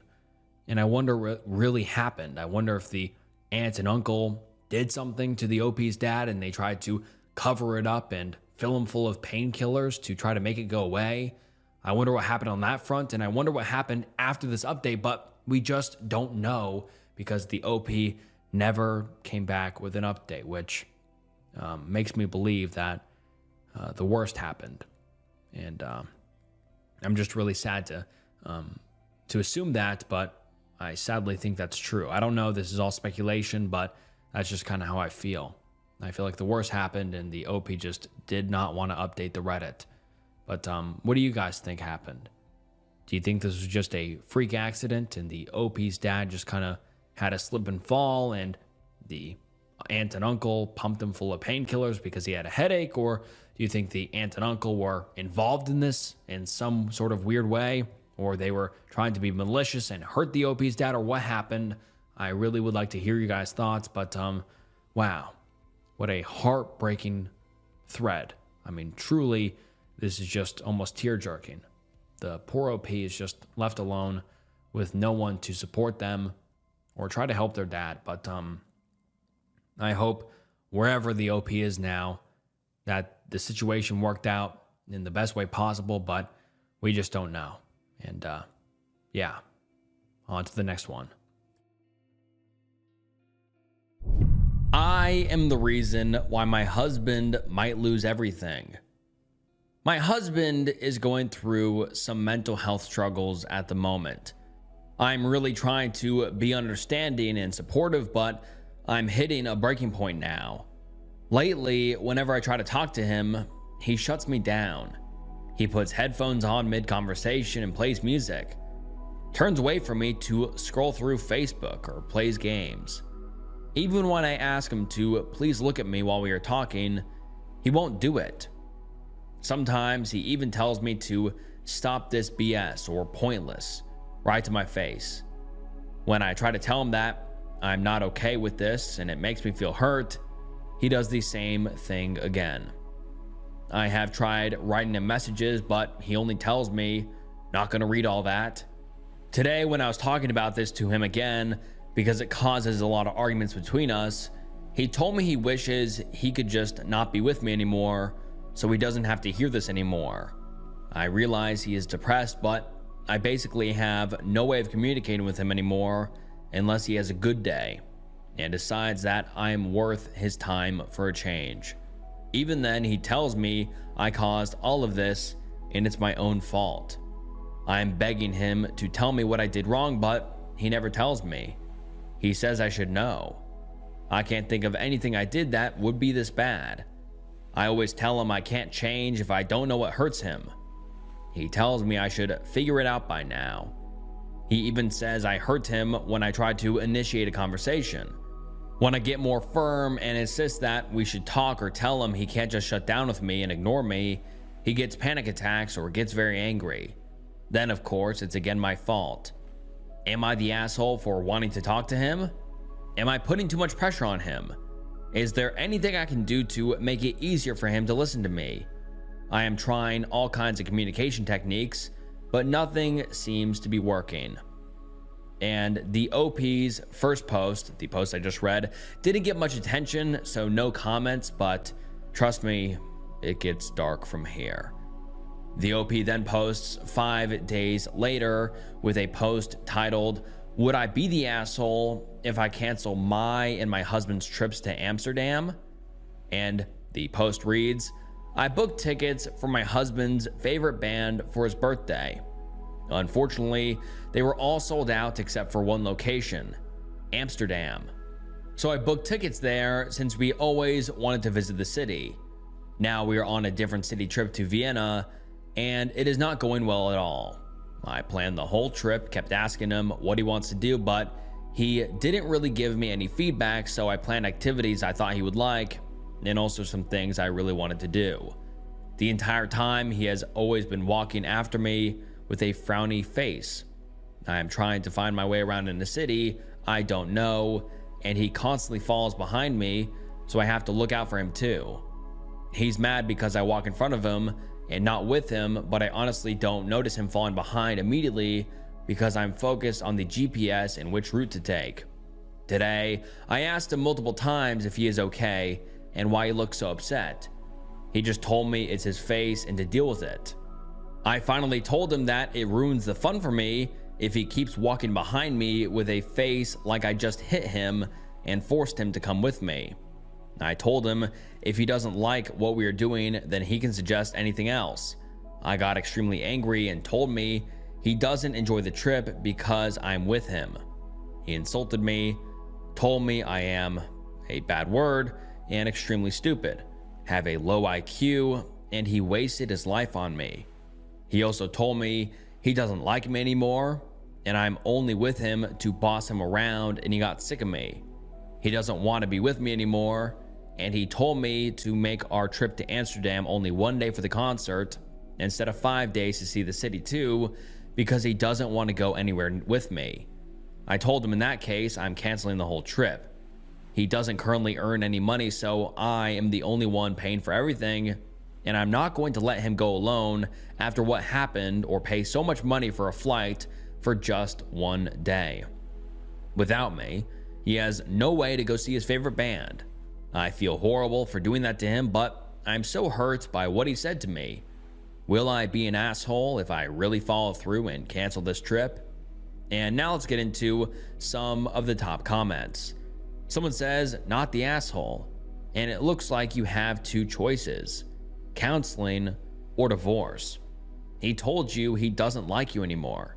He called you names. Counseling would help find out why he feels this way. If he refuses, you really need to just move on. Another user says, he calls you horrible names, tells you he doesn't even like you, and you're questioning whether you would be the asshole if you canceled his birthday trip you paid for? What the hell? You can't be serious. And another user says, why do you stay with him if he says such horrible things? That'd be the moment I would have kicked him out of the hotel, or at the latest at home, and told him, good, you don't want to spend time with me, I don't have to waste mine on an unthankful husband. Goodbye forever. And then we don't get an update for around 6 months, but 6 months later, the OP comes back with a post titled, my husband and I are getting a kitten. His last cat died very suddenly 2 years ago, and because the new kitten is also a boy, he wants to name him. And the post reads, I said I give him the upper hand in naming, but I still want a name that works for both of us. I've given him countless suggestions, but he denied all of them, even though he liked some of them. He chose 2 names, and it's gonna be one of those. Nothing else. The problem is, we are both in a German-speaking country, and I speak German to everyone but him. We speak English because his German is bad. Both of the names don't work well in German, and one of them sounds close enough to an insult in German, so I don't want that. When I told him that, he completely flipped out on me. Started yelling so much that he even scared the dog I'm currently babysitting. I told him I will not speak to him when he is yelling at me, and even though I said he can name him, I still want a name that works in both languages. Then I walk out of the room. He followed me and yelled that I always ruin everything that makes him happy, and I care more about my German roots than about him. By then, the dog was really scared, so I told him to stop yelling immediately, and look what he is doing to her. I said he doesn't deserve to have a pet if he can't control himself enough not to scare it. I told him to please go away. He proceeded to push me, and I almost fell on the poor dog, but luckily she is fine. He then told me that if we named the kitten anything other than the 2 names he suggested, it's not going to be his cat, and he won't even look at it, and I ruined it all for him.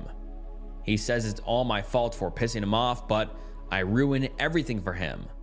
I've tried everything, from choosing a name related to things he really loves, to names in a completely different language that will work with both English and German. He disagrees on everything. I simply want a name I can pronounce in German without feeling embarrassed because it sounds like something bad. Am I the asshole for not letting him name our kitten all by himself? And now let's get into some of the top comments. Someone says, not the asshole for the naming thing. It is very unreasonable of your husband to not even consider what you are saying. However, you have a much bigger issue to deal with. Your husband was yelling at you and pushed you. Is that going to happen every time he doesn't get his own way? What happens if you decide to have children together in the future and he wants his way with anything and doesn't get it? You are right. If he can't control himself enough not to scare a pet and assault you, he should definitely not have a pet, or maybe a wife. Please, be safe. And another user says, he pushed you. Yelling and pushing is how domestic violence starts. Naming a pet is the least of your issues. Run, fast, and hard. And then we don't get an update for a long time, about 9 months. But 9 months later, we get an update titled, I am the reason why my husband might lose everything. And let's get into it. 3 days ago, my husband lost his temper on me so badly that I had to call the police. He tried to strangle me multiple times, dragged me through the entire house and kicked, hit, and spit on me. The police prohibited him to come near me for the next 2 weeks now, and there's a case against him because I told them what happened. He is completely dependent on me. His visa is only valid because he is married to me. He doesn't have a job right now, so I am his only source of money. He doesn't even have a place to stay in these next 2 weeks. He is sleeping in a homeless shelter.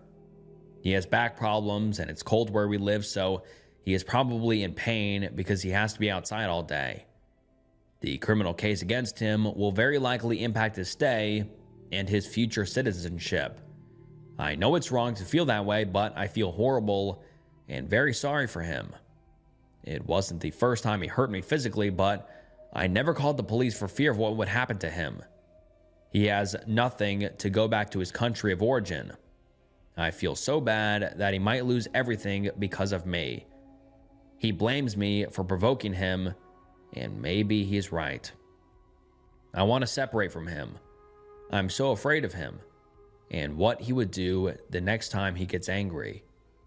But if I do that, he is going to lose everything, and a part of me feels so guilty for that. And the OP makes an edit that says, I can't reply to everyone here, but I know I shouldn't stay with him. I'm just really struggling because I hate seeing someone suffer.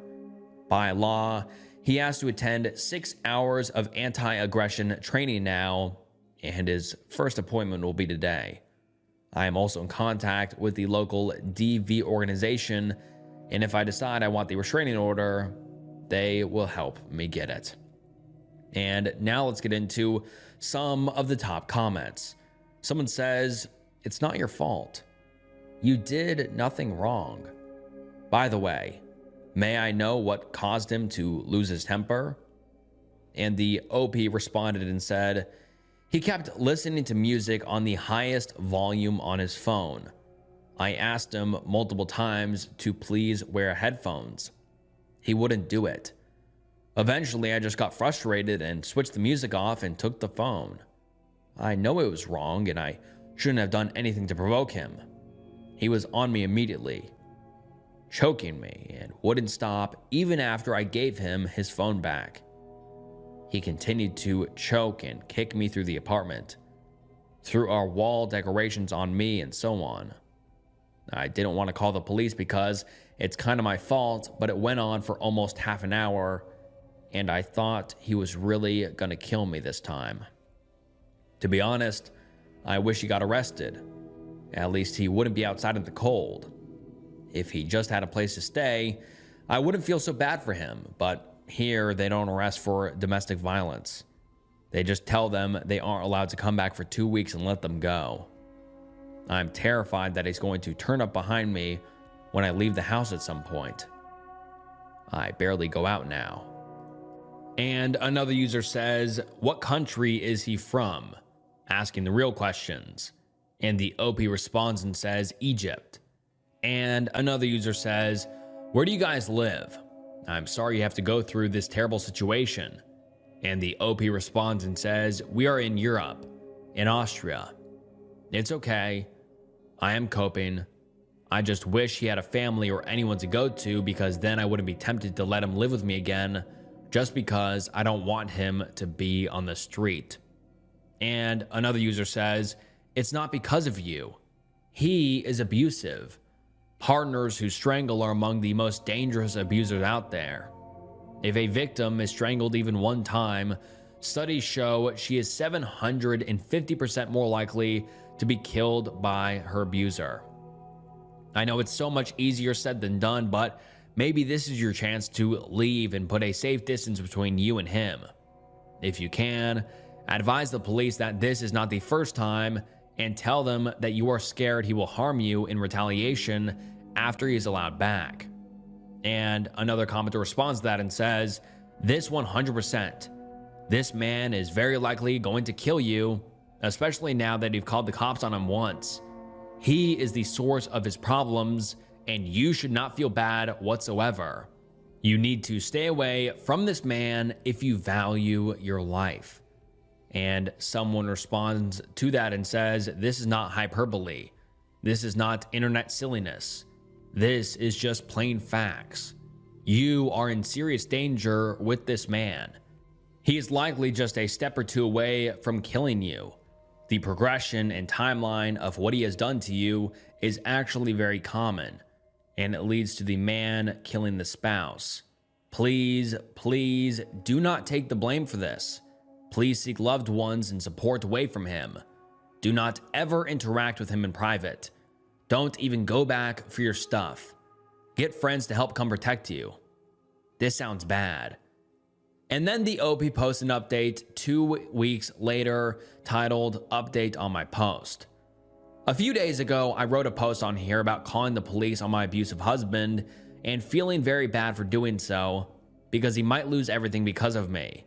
A lot of people here commented, and I'm thankful to every one of them and wanted to give an update. My husband was arrested yesterday. He went crazy on me again after receiving my restraining order and threatened to kill me or commit S-word if I don't let him come back home. Regardless of this, he is probably not going to be in police custody for long. They don't take it very seriously, and one of the policemen even told me I shouldn't have gotten married to a person like this if I didn't want this to happen. I don't want to imagine what my husband will do when he gets out because he is furious after being arrested and treated like a criminal. To him, I am still at fault for all of this, and he is telling our friends that he will make me pay. I am still struggling so much with blaming myself for letting all of this happen, but I want my life back and be happy again. It'll be a long way. I can only hope that the restraining order and the police will protect me until our divorce is through and he has to leave the country. I am trying to be careful about my every move too. Even though it's hard sometimes, I know that what is happening to him now is not my responsibility. I know I will be in a better place without him eventually. And someone comments and says, "Your husband is the reason why your husband might lose everything. No one else." Another user comments and says, "And he is a criminal. That's why he's being treated like one." And another user says, "We are never to blame for someone being abusive, ever. That cop Hole said you shouldn't have married your husband, 100% in the wrong. You need to go down to the station and complain. He needs to learn some compassion and needs some professional development. Be proactive, get some cameras, ring cameras, and make sure someone stays with you to help you if you can. If you can't stay in your home, reach out to DV support. See if you can get some help." And the OP responds and says, "At the moment, I'm safe because he is still locked up. I requested to be informed when they let him walk free. I already got a camera set up. I can't really go anywhere but my home, but I am in contact with the local domestic violence center, and they gave me advice on how to handle a dangerous situation. I'm trying to stay safe. I live in an apartment building, so there are always other people around, which makes this easier." And another commenter says, "Oh honey, I remember your original post. Your husband tried to kill you. Women who are strangled are 8 times more likely to be subsequently be killed by their partners than victims who are not strangled, studies have shown. And the more times they are strangled, the greater the odds that things will turn lethal. Your husband is abusive. He is a criminal. He will kill you if you stay. Please post on Reddit so we can reassure you that leaving him and calling the police is the right thing to do. Lean on your support system. Contact the domestic abuse hotline. Get into therapy. Please don't go back to him. Please stay safe. I am rooting for you, OP." And the OP responds and says, "Going back to him is no longer an option after the terror he put me through in the past 2 weeks. In my last post, I was still in denial and would consider it, but then he started sending me death threats, saying he will F me up when he gets home, and I don't deserve to live, and I'm not even a person, just an abuse material to him. I gave the cops everything. This is why he got arrested. Beating me up wasn't severe enough to them. My husband contacted me before he got locked up, and he is furious and says it's just empty threats because he was angry, and involving the police is an overreaction, but I don't believe him anymore. I am already in contact with domestic abuse services, and when he gets out, I will go somewhere he can't find me." And this is the last post we have ever received from the OP, and I just really hope the OP is in a better place and safe, because she's lucky to be alive, to be honest. I mean, this guy is a complete psychopath. He dragged the OP around the house, strangled her, threatened to kill her, and he even said the OP was just a like abuse material to him. I mean, what a sick and depraved individual that deserves to rot in jail for the rest of his life. But I really do hope that the OP can find somewhere safe and get away from this man for the rest of her life. And I hope the man gets arrested and rots in prison for the rest of his life so he can put no one else through the terror he put the OP through. Husband finds out his brother has been perving on his wife. I, 38 male, just found out that my brother, 19 male, has been perving on my wife, 37 female. Throwaway, cause I'm still the only one that knows. Some background. My brother has been staying with us since the lockdown, after his university closed. He couldn't stay with our parents cause they just sold the house and moved into a 1-bedroom apartment, and our sister lives in a different part of the country. He was the oops baby, so I hope that explains the age gap. My wife and I have a 5-bedroom home, but currently don't have any children yet. We decided to adopt 2 kids in our 40s, so we let him stay here. My brother has always been different. He's a bit of a loner and doesn't have a lot of friends outside of his online group. He's a shy, geeky kid, but He's otherwise alright, or so I thought, when you get to know him. So here's what happened. The Wi-Fi doesn't quite reach my brother's room, so he usually does his schoolwork and other stuff in the dining room. A few nights ago, I was walking to the fridge after waking up in the middle of the night. Wife and I sleep early, and saw my brother working on something out, and as I got closer, I saw a very compromising picture of my wife. Cleavage shot as she was gardening. He noticed me and quickly closed the window like he was watching adult videos. I was too shell-shocked to say anything at the time, and he just smiled awkwardly and ran to his room with the laptop. When I realized that something was up, I knew I had to find out. The next day, I asked my brother to pick up some groceries and some lunch for us, and while he was away, I went to his room, something I've never done since he moved in. And well, it wasn't pretty. I saw a couple of my wife's bras and some of her underwear, which I can only assume he used to possibly pleasure himself. I took his laptop and F it, decided to snoop. I knew his password because I borrowed his Crunchyroll account to watch this anime my friend recommended. I don't usually watch anime. There, I saw some of the most sickening entries I have ever read. There were pictures of my wife in a towel, her working out, her in compromising positions, etc. All taken without her consent by the looks of it. He even logs every time he touches himself to the image of my wife. The creepiest part? He sometimes listens in on us when we have intimacy. My wife can be a bit loud, but we didn't think it would be a problem since his bedroom was in a different part of the house. Guess bedroom. I left the room feeling like I needed to shower. It was absolutely disgusting. Now I don't know what to do.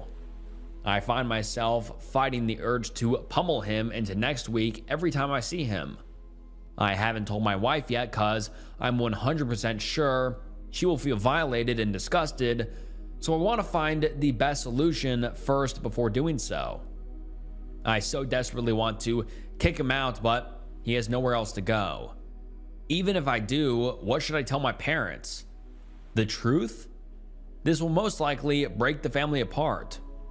I do plan on telling my wife soon, but if I do, I can almost guarantee she would want nothing to do with him and would never want to visit the family if he's around. I'm so lost right now. Any advice will help. Still fighting the urge to beat my brother to a bloody pulp. Edit, if you're wondering, I did take pictures as proof. Small update, I told my wife. The Redditors who said I should tell her first before anything else because she was the victim were absolutely right. I'm giving her all the power to decide what to do about it. A lot has happened, but there are still things that need to be settled. Too long to add here, and too incomplete to make a new update post. Hopefully we'll have everything settled tomorrow or the day after. I'll write the update once everything is settled and I calm down. No, I'm not going to beat up my brother, but I have thought about it. And to the people asking for the pictures, you're disgusting.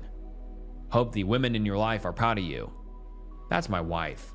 Please have some respect. And now let's get into some of the top comments on this post. Someone says, this is extremely disturbing behavior, and he might not even realize the gravity of what he's doing, though he does know that he can't be caught doing what he's doing.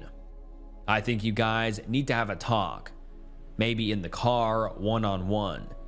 You need to tell him how you saw the gardening photo, went and found your wife's undergarments in his room, and the entries, etc. There might even be more things you don't even know about.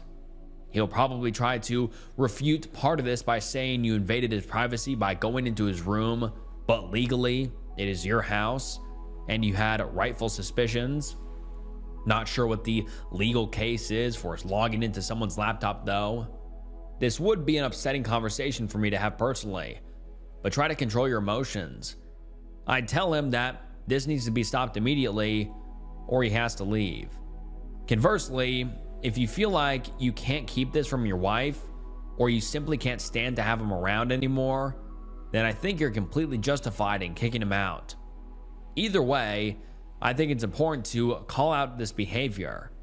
He may have been doing this with other people in his life, girls at his university, or maybe just getting started. This could be the wake-up call to stop being a perv.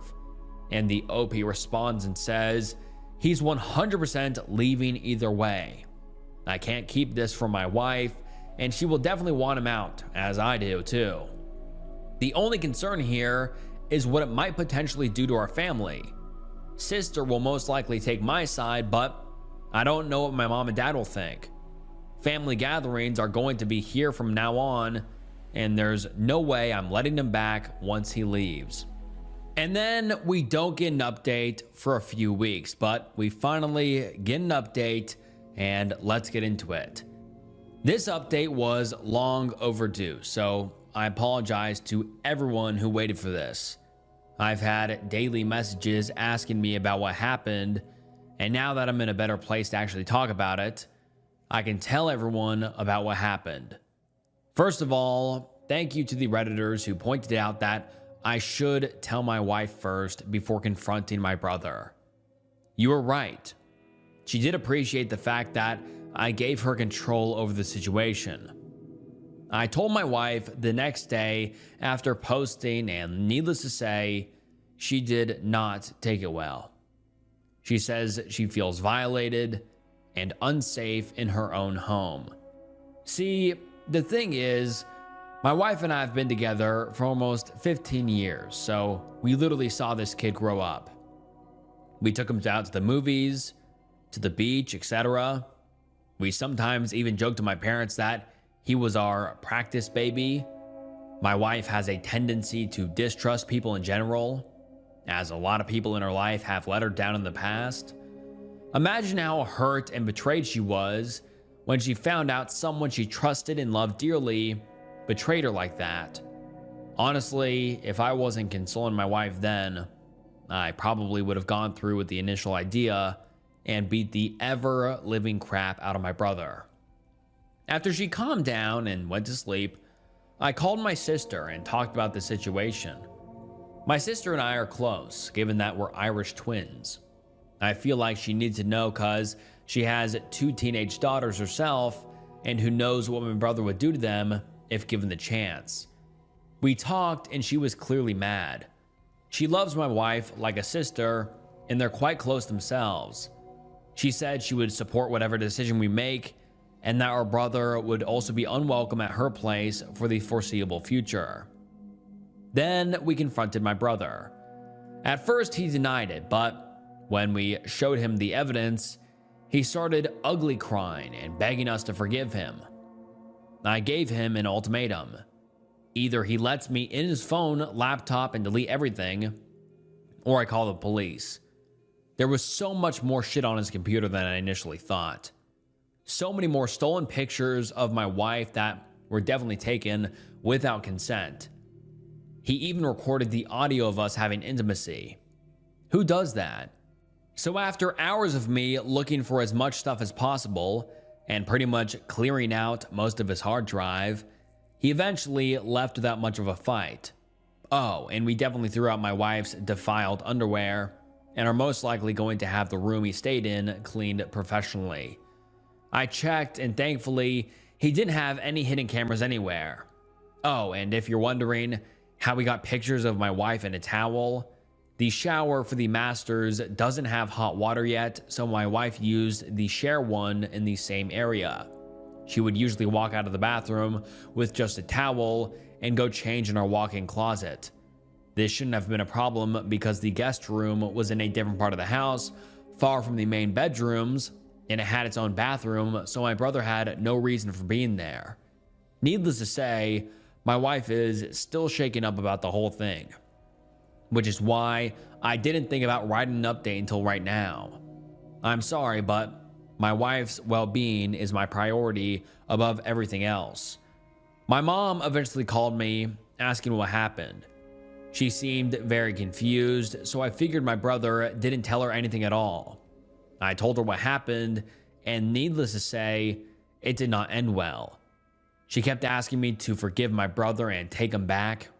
She ranted about how difficult it would be to support him, and how what I'm doing is breaking the family apart. I let her talk until I eventually said my brother would no longer be welcome in my home. I told her that she needed to get him therapy, and that until then, there is no chance we would ever see him. My mom told me she'd talked to my sister about it, and I said, good luck. She's mad at him too. Not sure what's going to happen to our family now. The reason why we got the big house was because we wanted everyone to come over during the holidays and stay with us, but I'm not sure if my parents will at this point, and there's no chance my brother is ever coming back anytime soon. Thankfully, my sister is 100% on my side, and we're going to talk about what we're doing for Thanksgiving soon. My wife hasn't really been the same either, but she's getting better now that my brother is gone. We're talking about therapy, which is something she's very willing to try out. We took a drive to the beach earlier. Chill guys, we didn't leave the car, and talked about the future. We both agreed that after this whole pandemic thing is over, we're going to finally start our family with kids. We want two.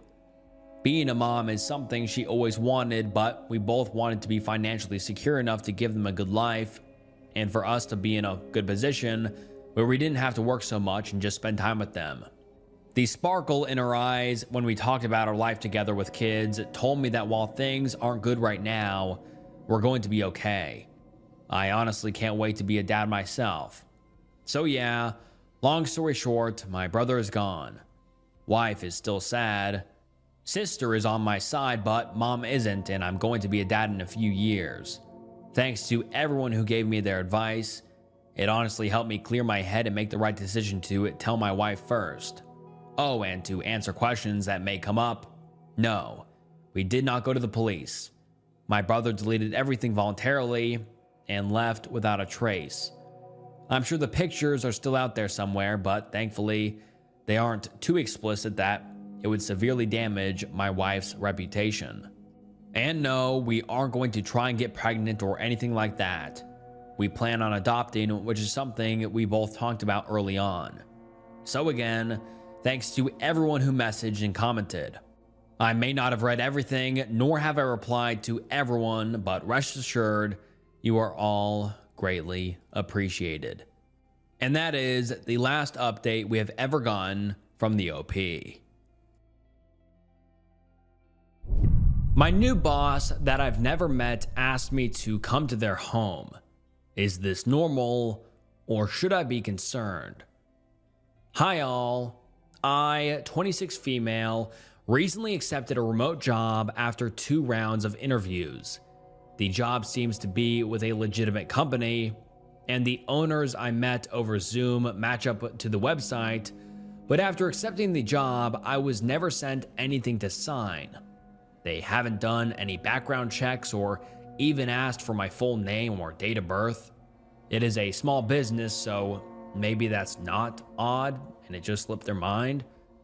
The part that made me a bit uneasy is that during the interview process, the owners stated the position would be fully remote and there was no mention of travel even for training.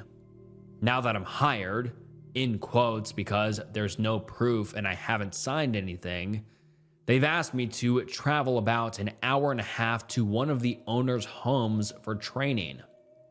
I thought this was odd because although the company operates remotely, I'd think they'd at least want to meet somewhere public because we're all essentially strangers at this point. I was still trying not to overthink it, but after telling some family members about this, who owned their own business in the past, they expressed that this isn't normal and I need to be careful walking into someone's home who I don't know. I tried to communicate my apprehension with the owner, and they stressed that going to their house was extremely important in the training process. Can anyone offer any insight? Am I thinking too much into this? Thanks in advance. Editing for more context so no one thinks I'm a clueless moron. This job is in a very niche industry that I'm extremely qualified in. I did criminal searches for the names of the owners through the state they reside in and searched for home addresses to no avail. I thought this was strange also and wanted to confirm my suspicions. Edit again so everyone will stop insulting my intelligence. I am not going. I posted this to confirm my suspicions that this isn't normal and will be saying no and expressing that this situation has made me feel extremely uneasy. Thank you for everyone's input. Although, let's get into some of the top comments. One person says, "This sounds shady and I would abort mission ASAP if I were you." And the OP responds and says, "This is what everyone is telling me. The company looks legitimate though, and the owners are female also. I'm really torn because I don't want to turn down a good remote job, you know?" And someone else says, "Stop being an idiot because you are desperate and want a remote job so badly. Everyone is telling you this is a terrible idea for a reason. What was the point of asking if you're not going to listen? I'm sorry to sound harsh, but that's a legitimately dangerous scenario. Take care of yourself." And the OP responded and said, "No, I am listening. I wanted to confirm my suspicions that this is extremely odd." And then we get an update 3 days later, and let's get into it. The OP says, "First off, I want to thank everyone for their advice. It was extremely helpful to have others chime in to validate that this whole situation was extremely odd and inappropriate. It made me feel confident that I could put a boundary in place that my safety was non-negotiable." Now on to what happened next. Like I said in my previous post, I stated I felt unsafe to the owner. They then replied that they could give me a ride to their home, costing close to $200, which gets rid of the theory they didn't want to rent a space due to money concerns.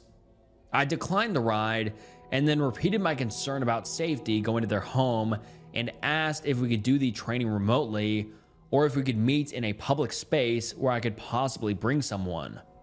I thought this would make them second guess their behavior because surely any rational person wouldn't want to make a potential employee feel unsafe. Nope, that's not how this went. They sent me a long email back telling me that essentially the only way I could have this job is if I go to the owner's house. They stated that they could not hold meetings anywhere but their house due to information privacy concerns. Please keep in mind this is not a government job or anything where sensitive, confidential information would be exchanged. They then went on to say that I could absolutely not bring anyone. So bottom line, I would have to show up to their home alone. The kicker is, they then stated that they've second guessing me as a candidate because I voiced these concerns and they only want like-minded, collaborative employees. Moral of the story is listen to your gut and stay safe when searching for jobs. I'm not sure what is going on here, but I'm happy that I didn't go. I'm not sure if I should reach out to the job posting site that I originally applied on to let them know about this. I just don't want anyone else to end up in an unsafe situation because they need a job. Thanks again, everyone."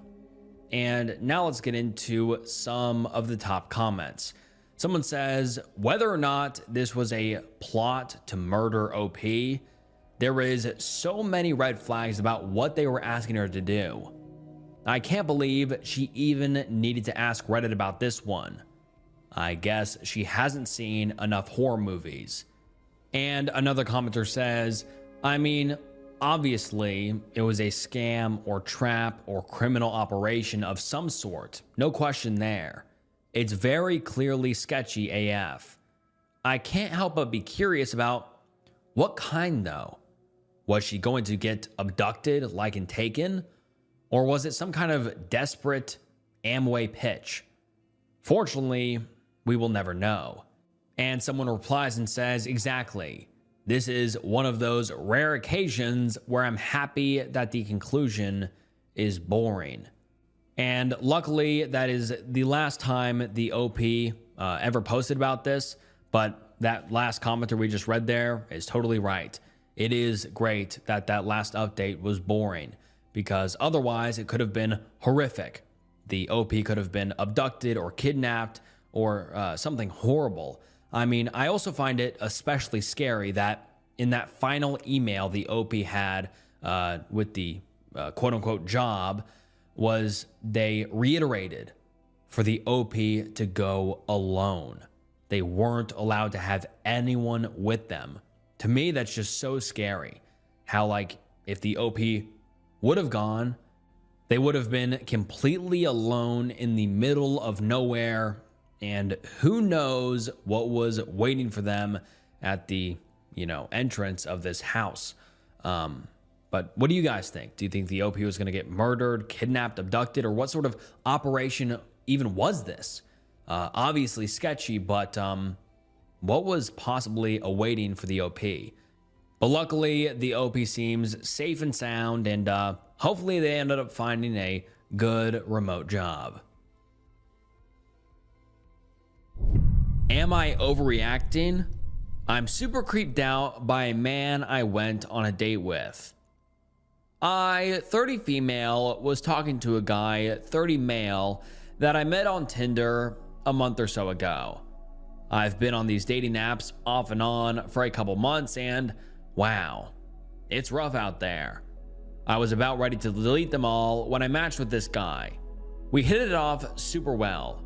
He was thoughtful, funny, and could genuinely hold a conversation. After a couple days of talking off and on, we moved to Snapchat. I only use Snap to verify someone is real and to avoid giving my number out, as this story will explain exactly why not to do that, lol. We talked through most of the following week and a half. I really liked him. So when he asked to see me on that upcoming Friday, last week, I was very excited. I'm a single mom and have a pretty high-level job, so I'm left making decisions all day, every day. And he knew that, so he suggested that he would love to plan the whole date for us. He seriously sends an itinerary, lol. He bought us seats at a black light painting class, and then to an arcade bar where we were done. Even suggested to wear comfy shoes since we were going to be standing most of the night. It was so thoughtful, and I was honestly pretty impressed. We meet in the painting class parking lot. The class was so much fun. When we were done, he even asked if someone could take our picture holding the paintings so we could look back on it. At the time, I thought it was pretty romantic. As we were leaving, he asked if I wanted to have him drive us to the bar. I agreed. I was really looking forward to it. The night continued to be so much fun. I kicked his ass in pool and ping pong, and after we got tired, we decided to stop next door to this cute martini bar to end the night. While we were there, it somehow was brought up that he would never approach a woman in the bar. He asked if I would, and I said yes. I have in the past. So flirting, he asked to show him how I do it. So having a ton of fun, I got out of my chair and started role-playing, lol. I came up and said, "Hey, my friend over there thinks you're super cute," pointing to across the bar. Then I literally made a sprint for it and run to a chair across the room. Then wave, lol. At that point, we were both laughing so hard. I came over and asked for his number, since at that point I only had a Snapchat. A little bit later, he gets a phone call and steps out. I thought nothing of it. It was loud in there. But then maybe 10 minutes later he calls me, saying I need to come outside. So as I go outside, I notice he is all the way down the street. It was odd. I walk down there to meet him and he says, My friend just called. She's having issues with her boyfriend and wants me to come stay with her. And that point, my balloon popped, lol. I somewhat understood.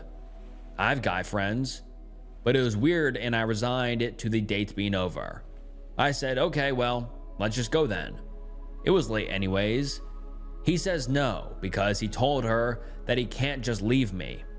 I took that as he wants to go but feels like he can't. So I insisted. No, please, take me back to my car. It's okay. Because okay, even if that were true and he didn't want to go, why would he have me close the tab and walk down the whole street to just tell me that? He didn't have to bring up that call at all. He said he didn't want to, but would because I asked. So this is where it gets scary. The drive home was weird and silent. Once we get to my car, the parking lot was empty. It's dark, it's maybe 12 a.m. I get out of the car and so does he. I hug him bye, but then he just doesn't let go of me. He tells me that I don't have to go.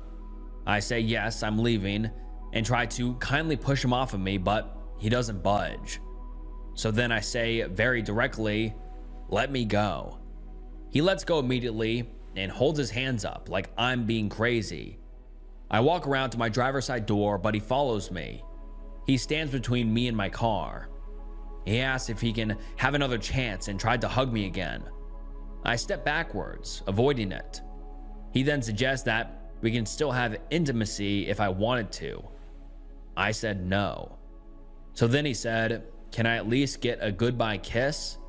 I said no again. But then he kept asking, please? Come on, so then I did, thinking he'd let me go if I did. He opens my car door for me and I get in. But he just holds the door open, standing there like the actual man emoji, saying nothing. I say, what? Please shut my door.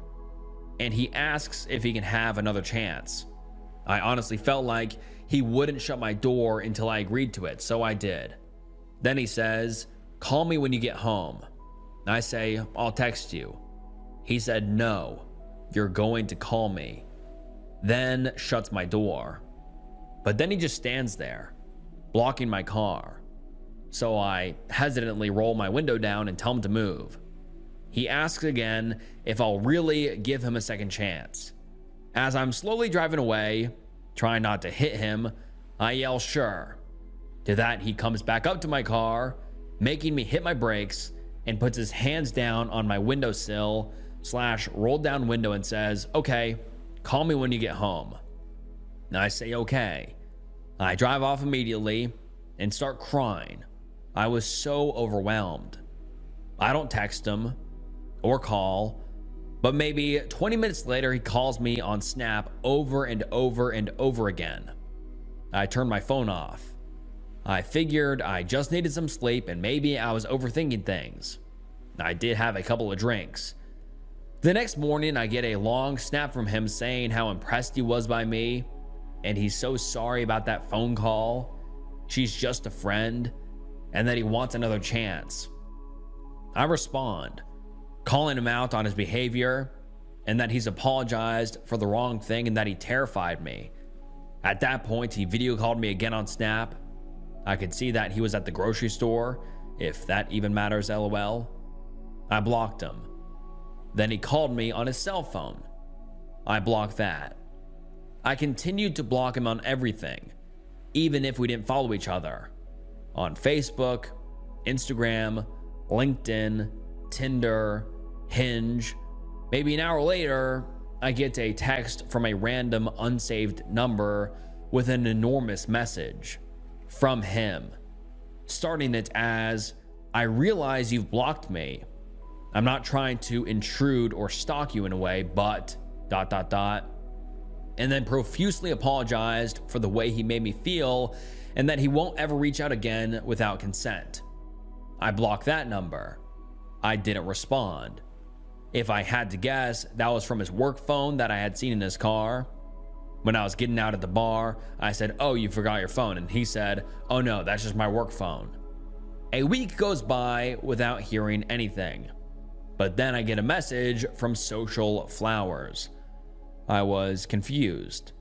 I never heard of it before, but I guess it's flowers you can send anonymously with a super cringy message.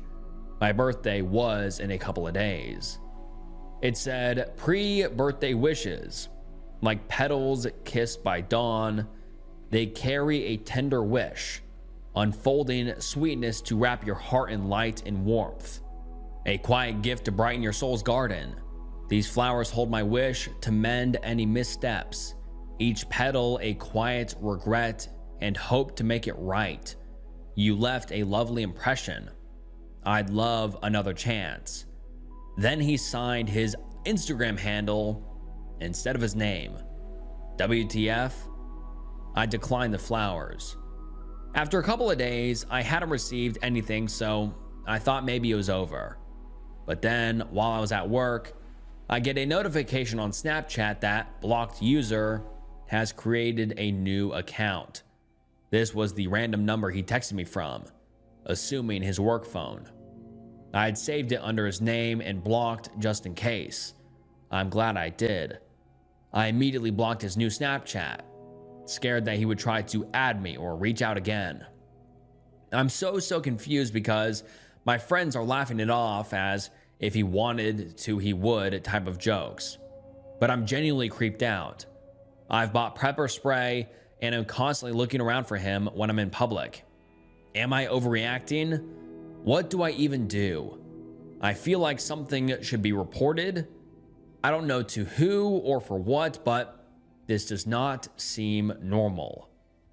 And now let's get into some of the top comments. Someone says, not overreacting. In the future, do not get into a stranger's car. You should have followed him in your car to the second location. You put yourself in a bad spot. Once he had you in his car, he could have literally done anything, taking you anywhere. Also, do not let yourself get lured away from the bar down the street. Bars have cameras outside most of the time. There's no reason he couldn't have talked to you in front of the bar. That should have raised several red flags for you. I honestly would have told him I'd get an Uber back to my car at that point so he could go to his friend. The apps are rough, and there can be a lot of creeps. Some of them show their cards right away with D-pics or their aggressive messages. I had one guy demand me to give him an extremely detailed explanation of my intimate drive and how I anticipated it changing if he gifted me a child. It was his third message to me. Yuck. Some hide it better until you meet them in person. That's why I think you can never be too careful and always need to make sure you stay in public and have your own transportation home, especially on the first few dates. I'd rather be an overcautious worrywart than stuck in a bad situation. You are not wrong for being creeped out. He is way over the top, and I would also be scared/uneasy. Going forward, I recommend using something like a Google Voice number on the apps to text/call on once you go off the apps. It doesn't link back to you in any way like social media or your cell would. You can always just delete it and get a new one if something like this happens. I met my boyfriend on an app. He was very sweet and kind immediately, but I still don't think I gave him my real number until we were a half a dozen dates in. Better safe than sorry. Also, your friends are being crappy to you. You're scared. Even if they think it isn't dangerous, they shouldn't be invalidating you by making it seem cutesy and fun. His behavior is not that, even if it doesn't rise to the level of hurting you.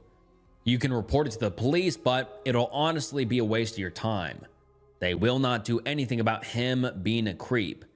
If you're friendly with a neighbor/coworker, I would give them a heads up so at least if he escalates to finding your house/work, you'll have people aware of what's going on.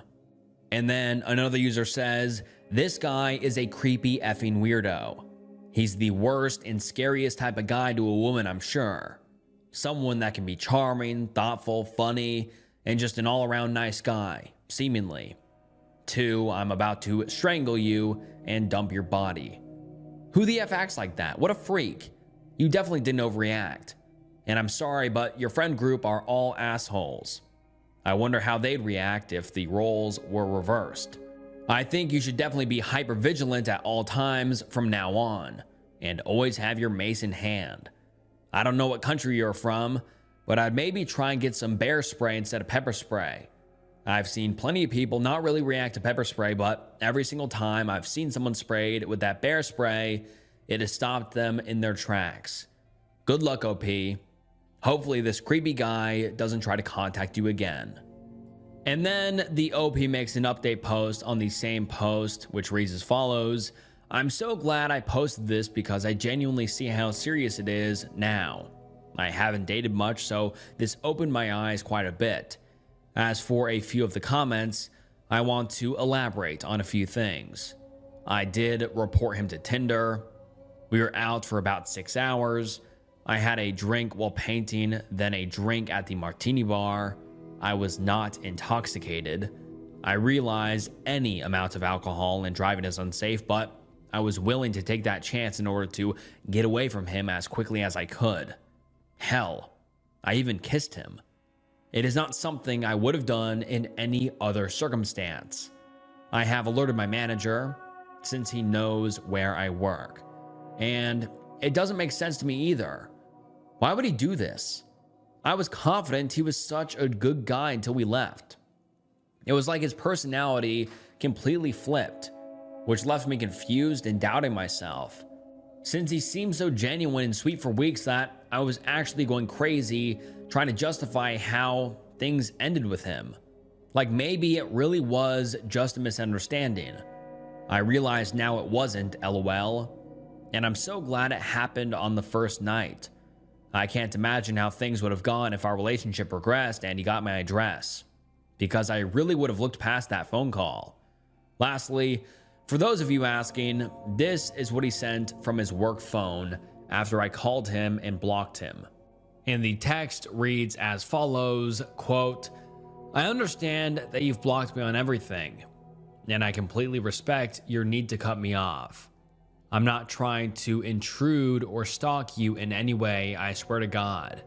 But this text is just to express how deeply sorry I am for what happened.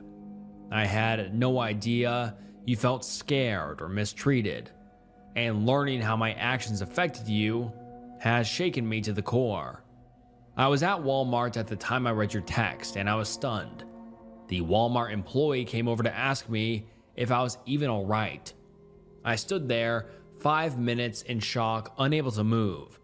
There was clearly a miscommunication on my part, and I take full responsibility for that. When I stood there by your car as you were leaving, I thought it was a normal gesture to ensure you drove off safely. Something I've always done out of care, to make sure the woman leaves before I leave. But I see now how it came across differently. And I'm heartbroken that I made you feel trapped or held hostage in any way. You had every right to feel the way you did, and I'm so sorry for not recognizing your discomfort in the moment. It was never my intention to pressure you or make you feel unsafe. I swear on my mama and God above. That's the truth. For the past several weeks we've spoken, I've tried to be so respectful and kind, always seeing you in the best beautiful light. You're truly the most beautiful woman I've met, inside and out. I swear to God I wasn't raised to act with bad manners or ill intent, and knowing I made you feel otherwise has left me shattered, changed. I deeply regret failing your honor and your boundaries and making you feel anything less than safe and respected. I don't expect a reply, and I want you to know I won't ever contact you again unless you choose to reach out first. I respect your decision completely. I just needed to share this to clear my conscience and let you know how sincerely sorry I am. I'm committed to learning from this and ensuring it never happens again. I wish you nothing but peace and safety moving forward. My deepest apologies once again. It is my hope to make it right by you. Seems like a genuine message at first, but considering what he did after he sent it, Makes me think he's just a really good talker. Probably how he got me to trust him so quickly. And honestly, this was somewhat of the reason why I felt like I was overreacting. Anyways, for those of you that read all of this, thank you. It feels good to have the support. I'm planning on reporting it to the police, and if anything else happens, I will file an order for protection. If anything else comes of it, I'll try to update. And then we got an update 3 days later, and this update reads as follows. For those of you who saw my last post, I thought I'd give another update. It got worse. I was supposed to go out the other night with a friend to the clubs downtown, relatively around the same area we went in that date. And luckily, I had other plans, so I couldn't go. The next morning, I wake up to phone calls from that friend that went out, telling me to call him as soon as I got up. He proceeds to tell me that him and his friend were at a bar when he gets tapped on the shoulder. He turns around, and it's the guy I went on a date with. He apparently was going around asking people if they knew me. Mind you, this man does not live in this city. He lives about an hour north of where I am. My friend, not realizing who it was at the time, said he knew me. The stalker proceeds to ask him where he could find me, or if he knew how he could contact me. Obviously, all of his alarms going off. My friend said he didn't know me well enough to have any of my information, but asked him why. The stalker says, last time we talked, we had a miscommunication, and I just need to clear things up. I just want to talk, man. I just want to talk to her. My friend quickly shuts it down, says he won't be much help, but that if I wanted to talk to him, he's sure I would have reached out. Left it at that. He took pictures of him and the friend he was with. I immediately called the police, only to find out my neighbor, I live in a duplex so we share the same house, said that last night someone was ringing our doorbell at 1 a.m. My dad came over and installed Ring doorbell cameras. The police are patrolling my street. They said I have enough to press charges of harassment and stalking. Thank you for everyone that responded to my last post. Without most of those comments, I'm not sure I would have been realized how serious this was. Since then, my friends have apologized and are fully supportive. One of them is sleeping with me tonight. And now let's get into some of the top comments. Someone says, wow, how could he have found where you live? Do you think he followed you? Stay safe and please keep us updated. And someone replies and says, from experience being stalked, he likely kept fishing for people who knew OP and came up with nonsense stories to get their contact information. From there, all he'd have to do is reverse search online using that info. Example, if he had OP's phone number, he could find their full name and home address using sites that can find people. And someone else says, WTF, it's like after that phone call, he supposedly had a deadline to make, or they were gonna off him. You just made me delete Tinder. Gotcha. And someone else says, wow, that is so effing scary.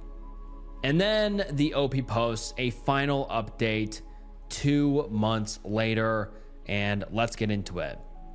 The OP says, hi everyone. So I don't use Reddit often, so I'm not too sure how to post an update. Hopefully this works, haha. But to give a final update on my last couple of posts, this is how it ended. I'm still shocked and trying to wrap my head around it. I had originally left out a part in my first post. It was already so insanely long and it didn't seem relevant at the time. I kept out the part where I ran into acquaintance during the first date. I had met this guy one other time. Let's call him Corey. And he was with a girl. Let's call her Megan. I met Corey several weeks prior at a bar. He was a part of the friend group I was with and just took him as the typical super fun gay guy in the group. Since that day, he had been hitting me up almost weekly asking me to hang out. I don't go out often, So that, combined with being a bit weirded out on his persistence, I never met up with him. Fast forward to the day I had the date. He reached out again, asking if we could go to the bars. But I said that I was going on a date and would not be available. He asked where we planned to be, and I told him, not thinking he'd actually show up. Later that night, he shows up to the martini bar we were in. He introduces me to Megan, but then for some reason, they both sit down next to us.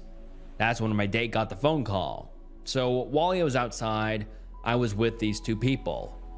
But where it gets strange is Corey was the one I was supposed to meet with that night, but didn't go.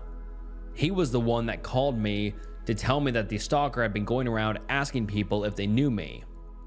But then Megan comes into the picture. Apparently, when they ran into the stalker downtown, the stalker was with a guy that Megan would hook up with, according to her, but didn't know well. After that night, she all of a sudden started sending me messages letting me know how brave I am, that she's so sorry this is happening, this is so crazy, blah, blah, blah, blah, blah, and then sending screenshots of her friend asking about me. She even sent screenshots of him asking her to set me up so the stalker could come talk to me, but she insisted she trusted this friend. It felt off. Something was weird. At one point, she did ask me to come hang out with her and Corey, but she would say they'd keep me safe and nothing would happen. Quote, let's just have a fun night to get our mind off of it. At first, a part of me was thankful I had them looking out and sending me these warnings or having insight, but then all of a sudden, like a switch flipped, I had this super weird gut feeling that they were involved somehow. I don't know, but it was like my reality shifted. I realized every single thing they had to do with the stalker looped directly back to them. They were involved in every moment. I was going crazy trying to figure out if it was coincidental, but I never ended up hanging out with either Corey or Megan, despite their continued persistence. I eventually called the police and filed a report. They found him and told him if he ever reaches out ever again to me or any of my friends to find me, he'd be arrested and served with a restraining order. From that day, I literally never heard from him, Corey, or Megan again. A few family members think they were just mixed in and were innocent, but my friends think it was more sinister. With all that said, I'm okay, I'm safe, and a hell of a lot more careful when it comes to dating or meeting new people, which I don't plan on doing anytime soon. I appreciate the support from all of you. You really seem to care. The world needs more people like you. And that is the last update we have received from the OP. Am I overreacting? I'm not. To my pervy boyfriend, hidden camera in 19-year-old daughter's room. I have lived with my boyfriend for a few years. We both have kids, but none together. I have a 19-year-old daughter, and we just found that he hid a camera in her room. She found it, he admitted to it, and I kicked him out. We aren't living together anymore. Relationship is clearly over. What I'm not clear on and want to know am I overreacting about is whether or not it's worth it to press charges. No red flags before this. If there's no way he's done this before and there isn't anything concerning on computer or phone. Yes, adult videos, but no hidden camera or girl material. Should charges be pressed that can ruin his life and potentially send him to jail? And let's get into the comments and people's advice. Someone says, just because you didn't find anything on the computer doesn't mean the police can't. And the OP responds and says, true. Someone else says, exactly came here to say this. Usually people who do this sort of thing have hidden folders and apps that are used to hide these types of images. I would report it for a few reasons. Number one, to send a strong message to your daughter that you are in no way softening the blow for the perpetrator you brought into the house. Number 2, the police investigation will allow your daughter to have closure, one way or another. Number 3, this is a registry type of an offense. You can't allow him to get away with violating your daughter and potentially being in a situation to victimize others. Say he gets work in a group home. What's to stop him from videoing his unsuspecting clients? I've worked with minors who are victimized, and they are often inclined to protect the perpetrator and in an effort to spare their parent of guilt or other negative responses. She may not have known the abuse was occurring as well, or consider this violation as abuse until years down the road when she gains life experience. You want to send the strongest of messages that you will always do whatever is in your power. Any less and you are siding with the abuser. And someone responds to that and says, this 1,000,000%. Your child deserves justice, and he deserves to be in a registry and behind bars. You don't know how long this has been happening. He could have sold videos of her to other creeps in the internet. And someone else says, press charges. That's so effing wrong and messed up. What a piece of shit. And the OP comments and says, I agree. I'm heartbroken and having a hard time seeing the situation objectively. And then we get an update 7 weeks later. And let's get into it. The OP says, you may recall my prior post about a hidden camera in my daughter's room. Did I think I was overreacting? No. Was my daughter conflicted about ruining his life and his children's lives? Absolutely. Thankfully, I was able to gather so much insight from this group about similar situations and facts to arm her with the ability to make a decision to move forward pressing charges. It's going to happen soon. Also, after our 3.5-year-long relationship, he has the clear conscience to move on dating someone else. Here's the worst part. She has kids. She has also been told about what he's been accused of, and she either doesn't believe it, believes whatever excuse he's making up, or feels like she can see past it. Gross. Just gross. I'm still left heartbroken and hurt and having a hard time getting through each day without anxiety over my future and wondering how it can be possible that I will ever trust another man. For now, I'm putting all of that to the side as much as possible to support my daughter in this legal battle to come. And now let's get into some of the top comments. Someone says, thank you for standing up for her and helping her to stand up for herself. As a daughter of someone who has a pervy husband, it will mean a lot to her when she gets older.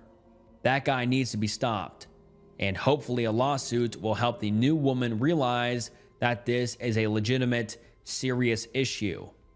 And the OP responds and says, he's ruined his life and mine too. Of course, I'll be able to have a guilt-free future without a criminal record. I'm so proud of my daughter, and I hope she finds empowerment in being able to take control of this awful situation. Someone else says, your life isn't ruined. I would argue that your life is better without this asshole. Your trust is broken, and that will take time to fix. But your life isn't ruined. You should both feel empowered. And the OP responds and says, I appreciate hearing that perspective. It definitely feels ruined. I don't know how long I'm going to afford to stay in this home, and the reality of that situation is grim. I'm working a second job now, but really need to see some career growth to make this doable. And that is the last update we have ever received about this situation. My wife is dead. The best Christmas present I could have ever gotten. My wife is dead. At the beginning of 2022, I caught my wife having an affair with one of her exes. Our marriage wasn't perfect. I was not the perfect husband, I will admit, but I did my best. I put effort into the entire 5 years we were together. I put my all into the relationship. Her, I could not say the same. I was forced to confront the reality of who she truly was shortly after I caught her. She illegally evicted me from our shared home, lied to the police to try and get me arrested, tried to get me fired from my job, and tried to turn all of my friends against me. Some of these succeeded, while others did not. She has made my life a living hell since the day I asked her for the divorce, and has planted her heels into the ground over our separation to try and drain all my finances and emotional strength from me. The only upside is we had no kids for her to use as weapons. But I soon found out that her strict policy of birth control with me did not extend to her suitor, as he got her pregnant 5 months ago. I thought maybe this would help speed along the divorce, but it only rallied her in her efforts to destroy me. On Christmas Eve, my wife and her suitor went to a party where both of them got drunk. I find this fact terrible, as all her friends knew she was pregnant as well. Her suitor drove them home, a mistake that would cost them both their lives. In the state I live in, our divorce is now considered to never have even started. I will be able to claim her life insurance policy for myself and move back into my home. Her parents called me up distraught yesterday, acting as if the last year hasn't happened, and offered their full support to my funeral preparations for her. My confusion here was beyond belief, but the apple does not fall far from the tree when it comes to my wife. I told them if they want a funeral, it was coming out of their pockets. I will pay for her to be cremated and deliver her ashes to them in the cheapest urn offered if they desired. They called me horrible and tried to guilt me about her life insurance. But after only 4 minutes on the phone with them, I hung up and blocked every one of her family's numbers. I'm going to be taking a few extra days off work to move back into my house over the next week. I've already made arrangements to have her stuff hauled off, so my home will be an empty canvas to start my life anew. I don't know if there is a God or if this was just karma, but I truly believe now that I have come out on the other side of this storm. And then, now let's get into some of the top comments. Someone says, make sure to block all her scumbag friends as well. Have her shit delivered to her parents' house. Then, live well. And the OP responds and says, I cut those people out of my life when they turned on me due to false allegations that I had video evidence to prove wrong. If her lies being exposed in 4K are not enough to convince them, they are nothing more than anchors to be released in the sea. And someone else says, a lot has happened to you in a relatively short amount of time. Please, keep an eye on your own health and well-being, dude. And the OP responds and says, looking inwards into the void is not something I want to do right now. Once I can sleep in my own home again, I will peer into that darkness. And then the OP adds something in the comments and says, judge me how you will. I will not argue with how many actions influence others' opinions about me. I just know that if the situation was reversed, my wife would be shopping around for a sports car with the life insurance money she collected on me. And then the OP posts an update a few days later, which reads as follows. I have decided to elaborate on a few common threads I see in this post here, as responding to all the comments would be too much. Firstly, some are judging me for the way I'm reacting to the death of 3 people.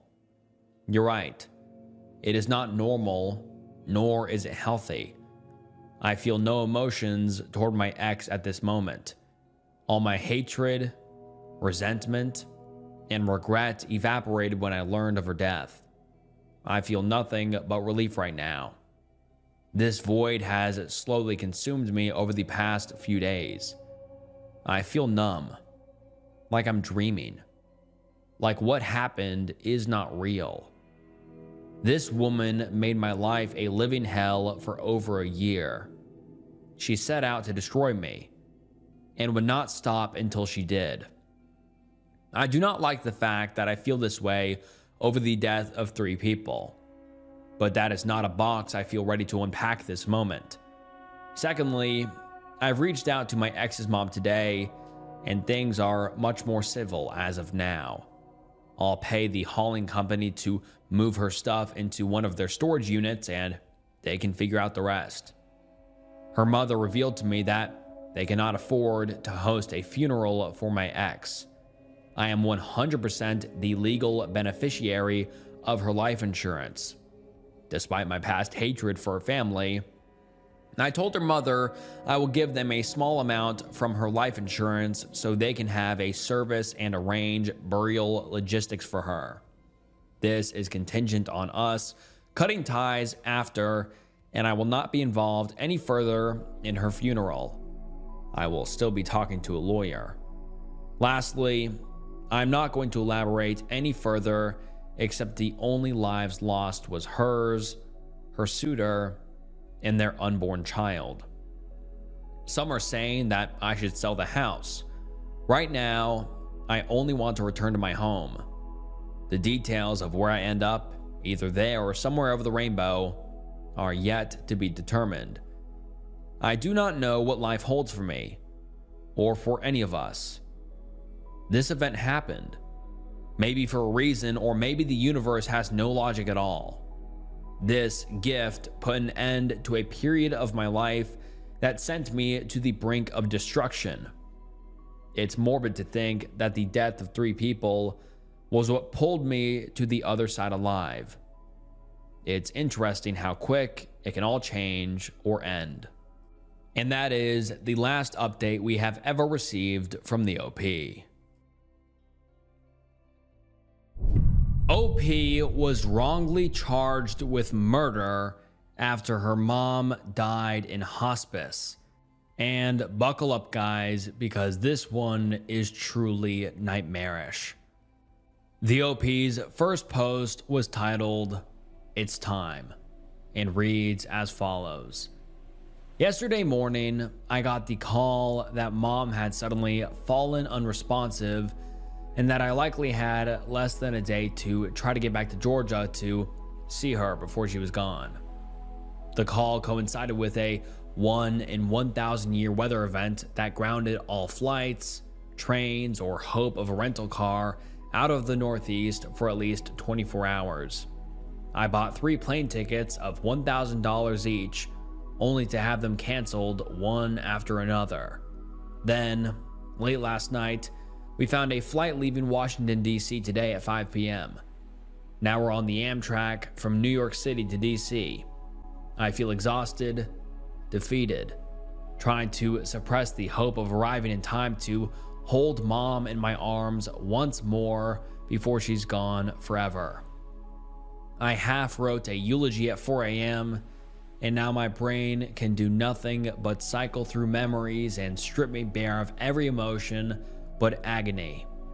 In one of my earliest memories, I'm sitting on the floor of my parents' powder room, watching mom get ready for bed.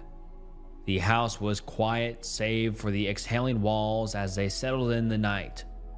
Just outside the powder room entrance, the sheer curtains billowed in the breeze coming through the screen door that opened onto the bedroom balcony. Cricket frogs called from across the pond, and the Canada geese circled above. Their honks increasingly urgent until interrupted by the sound of their bodies shearing the water's surface. Then all silent until the lonesome train announced itself in the distance. Staring up from my nest of toys on the carpet, mom appeared like a mythic goddess. Tendrils of her waist-length blonde hair falling to the floor like fairy floss. Every now and then she'd stop and smile down at me. "What are you doing, baby brat?" Not long after, she tucked me into the king-size Cannonball poster bed before slipping in beside me. Wordlessly, just as I began to drift off, she'd slide her hand over to catch mine. 2 squeezes a question. Love me? 2 squeezes of my own. An answer. I do. She squeezes twice more. How much? We squeezed our hands tight in unison. We never had to wait for an answer. And then the OP adds in the comments, says, "Thank you all for the kind words. I arrived yesterday evening at 7 p.m. and though mom isn't registering much, at least not that we can tell, I've been able to hold her and kiss her and sing her favorite songs and read passages from her favorite books. She's very close now, and hospice says the moment will come any minute. But now that I'm here, those minutes feel torturous. I want so badly for her to finally be free. I keep telling her it's okay to let go, that I'm here, and that her mama and daddy are coming to get her soon." And then the OP posted a post 8 days later titled "The End." And the post reads, "Mom died in my arms on July 12th at 6:56 a.m. 6 hours before she drew her last breath, she surfaced and saw me. She'd essentially been non-responsive aside from furrowing her brows, groaning, and staring blankly since she was found non-responsive and doubled over in her chair on Sunday. But soon after midnight before she died, she saw me and responded for the first time since my arrival on Monday night. I was kneeling beside her, face to face, as she laid on her side of the bed. I was telling her how much I loved her and would miss her, and for the first time, I sobbed openly in front of her. I'd previously been reassuring and maybe a little professional / chaplain-like, but I no longer could restrain my emotion. I told her that I was crying so hard because I love her so much. And for the first time, her eyes focused on me and scanned my face as she tried to speak, raising her brows and flexing the corners of her mouth to communicate. I told her that I heard her and loved her too, that I will always be with her and she with me, that I'll miss her terribly but that I'd see her again, that one day I'd be right where she is, but that I'd be happy because I knew I'd know she was waiting for me. I couldn't stop crying, but I played her some of her favorite songs and she rested her eyes again as I kissed her face. A few hours later, she began to struggle to breathe, her jaw working hard as her hands and feet grew cold. I held her and told her how much I loved her and how I was with her and how everything would be okay until these spaces between breaths grew longer and harder until they stopped. And we don't hear from the OP for 2 years.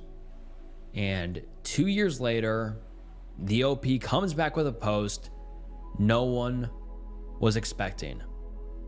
The post was titled, "I was wrongly charged with murder after my mom died in hospice from Alzheimer's and cancer.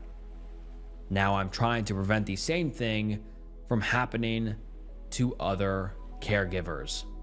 Bear with me because this is going to be a wild and horrifying ride.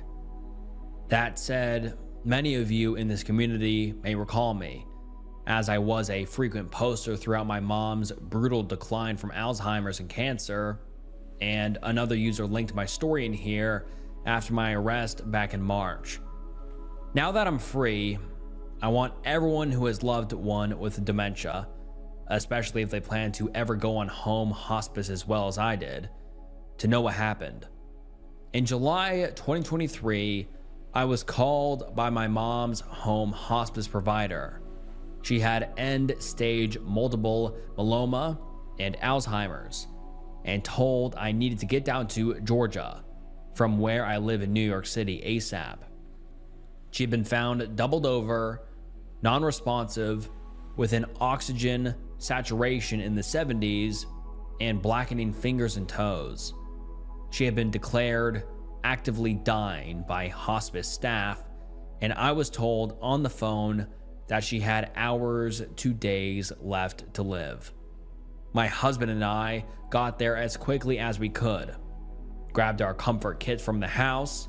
My mom had only been in assisted living / memory care for 3 months at that point, but had been on hospice for several months before, which was when the comfort kit was prescribed to us, and set up a bed in her room. After 3 days with no responsiveness to anything but a pained face as she was turned, she had 2 large bed sores and no food or fluids, along with no urination or defecation. My mom began to experience severe breathing difficulties. Despite repeated requests, the hospice company had not prescribed a comfort kit or morphine to the assisted living facility itself, which led us to rely on my mom's comfort care kit and hospice instructions via phone.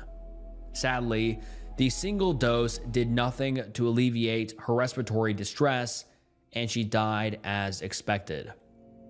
Unfortunately, her death was reported as suspicious that same day. And 19 months later, in February of this year, I was charged with 2 counts of murder in the state of Georgia: felony murder and malice murder, both of which carry the possibility of the death penalty. Luckily, I had collected ample evidence, much of which didn't seem to have been available to the medical examiner and district attorney. These included eyewitness testimonies to her death and days leading up to it, videos and photos of her condition.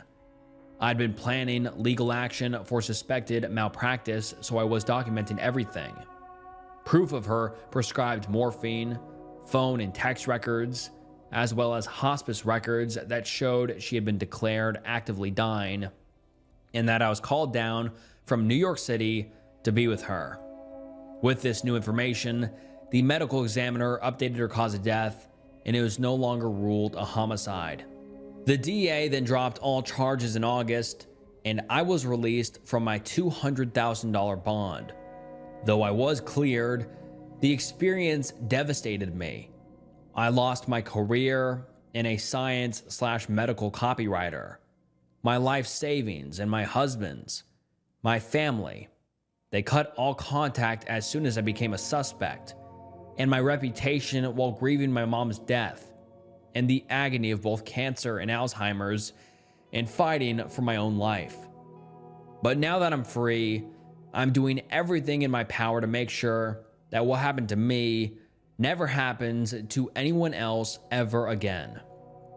While on bond, I'd spent months researching how this happened to me, and I realized that none of it would have happened had the hospice company kept an official record of the fact that, number 1, I had been given a comfort kit, number 2, I was authorized to administer the medications, and number 3, the medicational use had been regularly recorded by hospice to confirm appropriate use. Because there had been no records aside from my own documentation, the assumption seems to have been made that comfort kits are not allowed to be used by families, only by medical professionals. In fact, several attorneys I spoke to after the incident expressed shock that lay people were ever allowed or told to give morphine to dying loved ones, as many believed it was illegal. However, millions of American families are prescribed and instructed to use comfort kits with their dying loved ones every year. When I was charged, I had no idea there were no legal protections for this use. It's why I assumed, after being accused, that everything would soon be cleared up once investigators realized this, but no one ever seemed to. I realized then that what happened to me had exposed a huge gap in our home hospice care system. While caregivers are routinely provided comfort kits, No legal protections exist to shield them from criminal allegations once their loved one passes away. This is very different from healthcare providers who are protected from such allegations. Now I'm proposing Marsh's Law in my mom's name. This law would mandate that, as soon as families are prescribed a comfort kit, hospice would document and confirm that this kit is for the family to use in accordance with their training/guidelines. At this point, families would be able to keep a record of their comfort care use, including the dosage and symptoms that prompted it. Finally, on a regular basis, hospice professionals would verify this use so there's a clear record of documented/authorized use. Such a law would have prevented what happened to me. But until the law I want becomes a reality, I want to post the following advice for everyone here, because if this happened to me, it will happen again to someone else. Number 1, once your loved one goes into hospice and you receive your comfort kit, ask your hospice nurse/provider if you can make a video recording of their instructions for its use and try to record them giving you the permission to record. This is important depending on state laws. Not only will this help confirm that you are indeed the authorized person to give them these medications, but will also help you remind you of the exact instructions if and when your loved one begins to experience distress. Number 2, keep your own document recording comfort medication use, including the amount and symptoms that prompted it. Even better if you can get the hospice provider to sign and verify. This way, if someone accuses you of abuse down the line, you have some documentation of appropriate use that is witnessed by a medical professional. And 3, finally, and this is the hardest/worst part, if your loved one is in a profound distress and nearing death, recording their condition and symptoms via video may prove critical in giving investigators and medical examiners needed context for their death. My videos very likely played an important role in my case, as some people at the facility she was at had falsely alleged online that my mom was singing and dancing just before she died. Videos, photos, and hospice's own records of her condition proved otherwise. These videos and photos, since they are so triggering, as hidden in a private folder on my husband's phone, so I never have to see them. And that is the last we have heard from the OP. But that's some good info at the end if you are ever in a scenario like that, because I just never knew this was a possibility if you are taking care of one of your elderly or just regular loved one who is suffering from some sort of disease or whatever. I mean, the reason I found this so nightmarish was that the OP lost their mom in such a horrible and sad way. And soon after, they were framed for murder. And the OP was very lucky to have all of this evidence to defend themselves with, because who knows? Maybe the OP could be in jail right now. I mean, imagine your mom dying and then you're framed of killing her, and you almost go to jail and you have to spend a ton of money on court fees, and you lose your job, you lose all your relationships like the OP said here. And I mean, just such a horrible, horrible situation. But yeah, this was just a nightmarish case in my opinion, because I never knew something like that was possible. But I just hope that the OP is doing better now. And all right, guys, that wraps up 3 hours of some horrifying Reddit threads. I hope you enjoyed this long video. If you did, please comment down below your thoughts, criticisms, feedback. I read every single comment, so please comment down below, and please leave a like and subscribe to the channel. I mean, if you watched the end of a 3-hour video, that means you enjoy the channel enough. So yeah, please subscribe to the channel if you haven't already. Follow my Instagram and follow me on Spotify. It really does mean the world. And thank you guys so much for listening. Like I said, it means the world, truly. And yeah, Thank you guys for the support, and thank you guys so much for watching. And this was Snook, and I'll see you next time. Bye.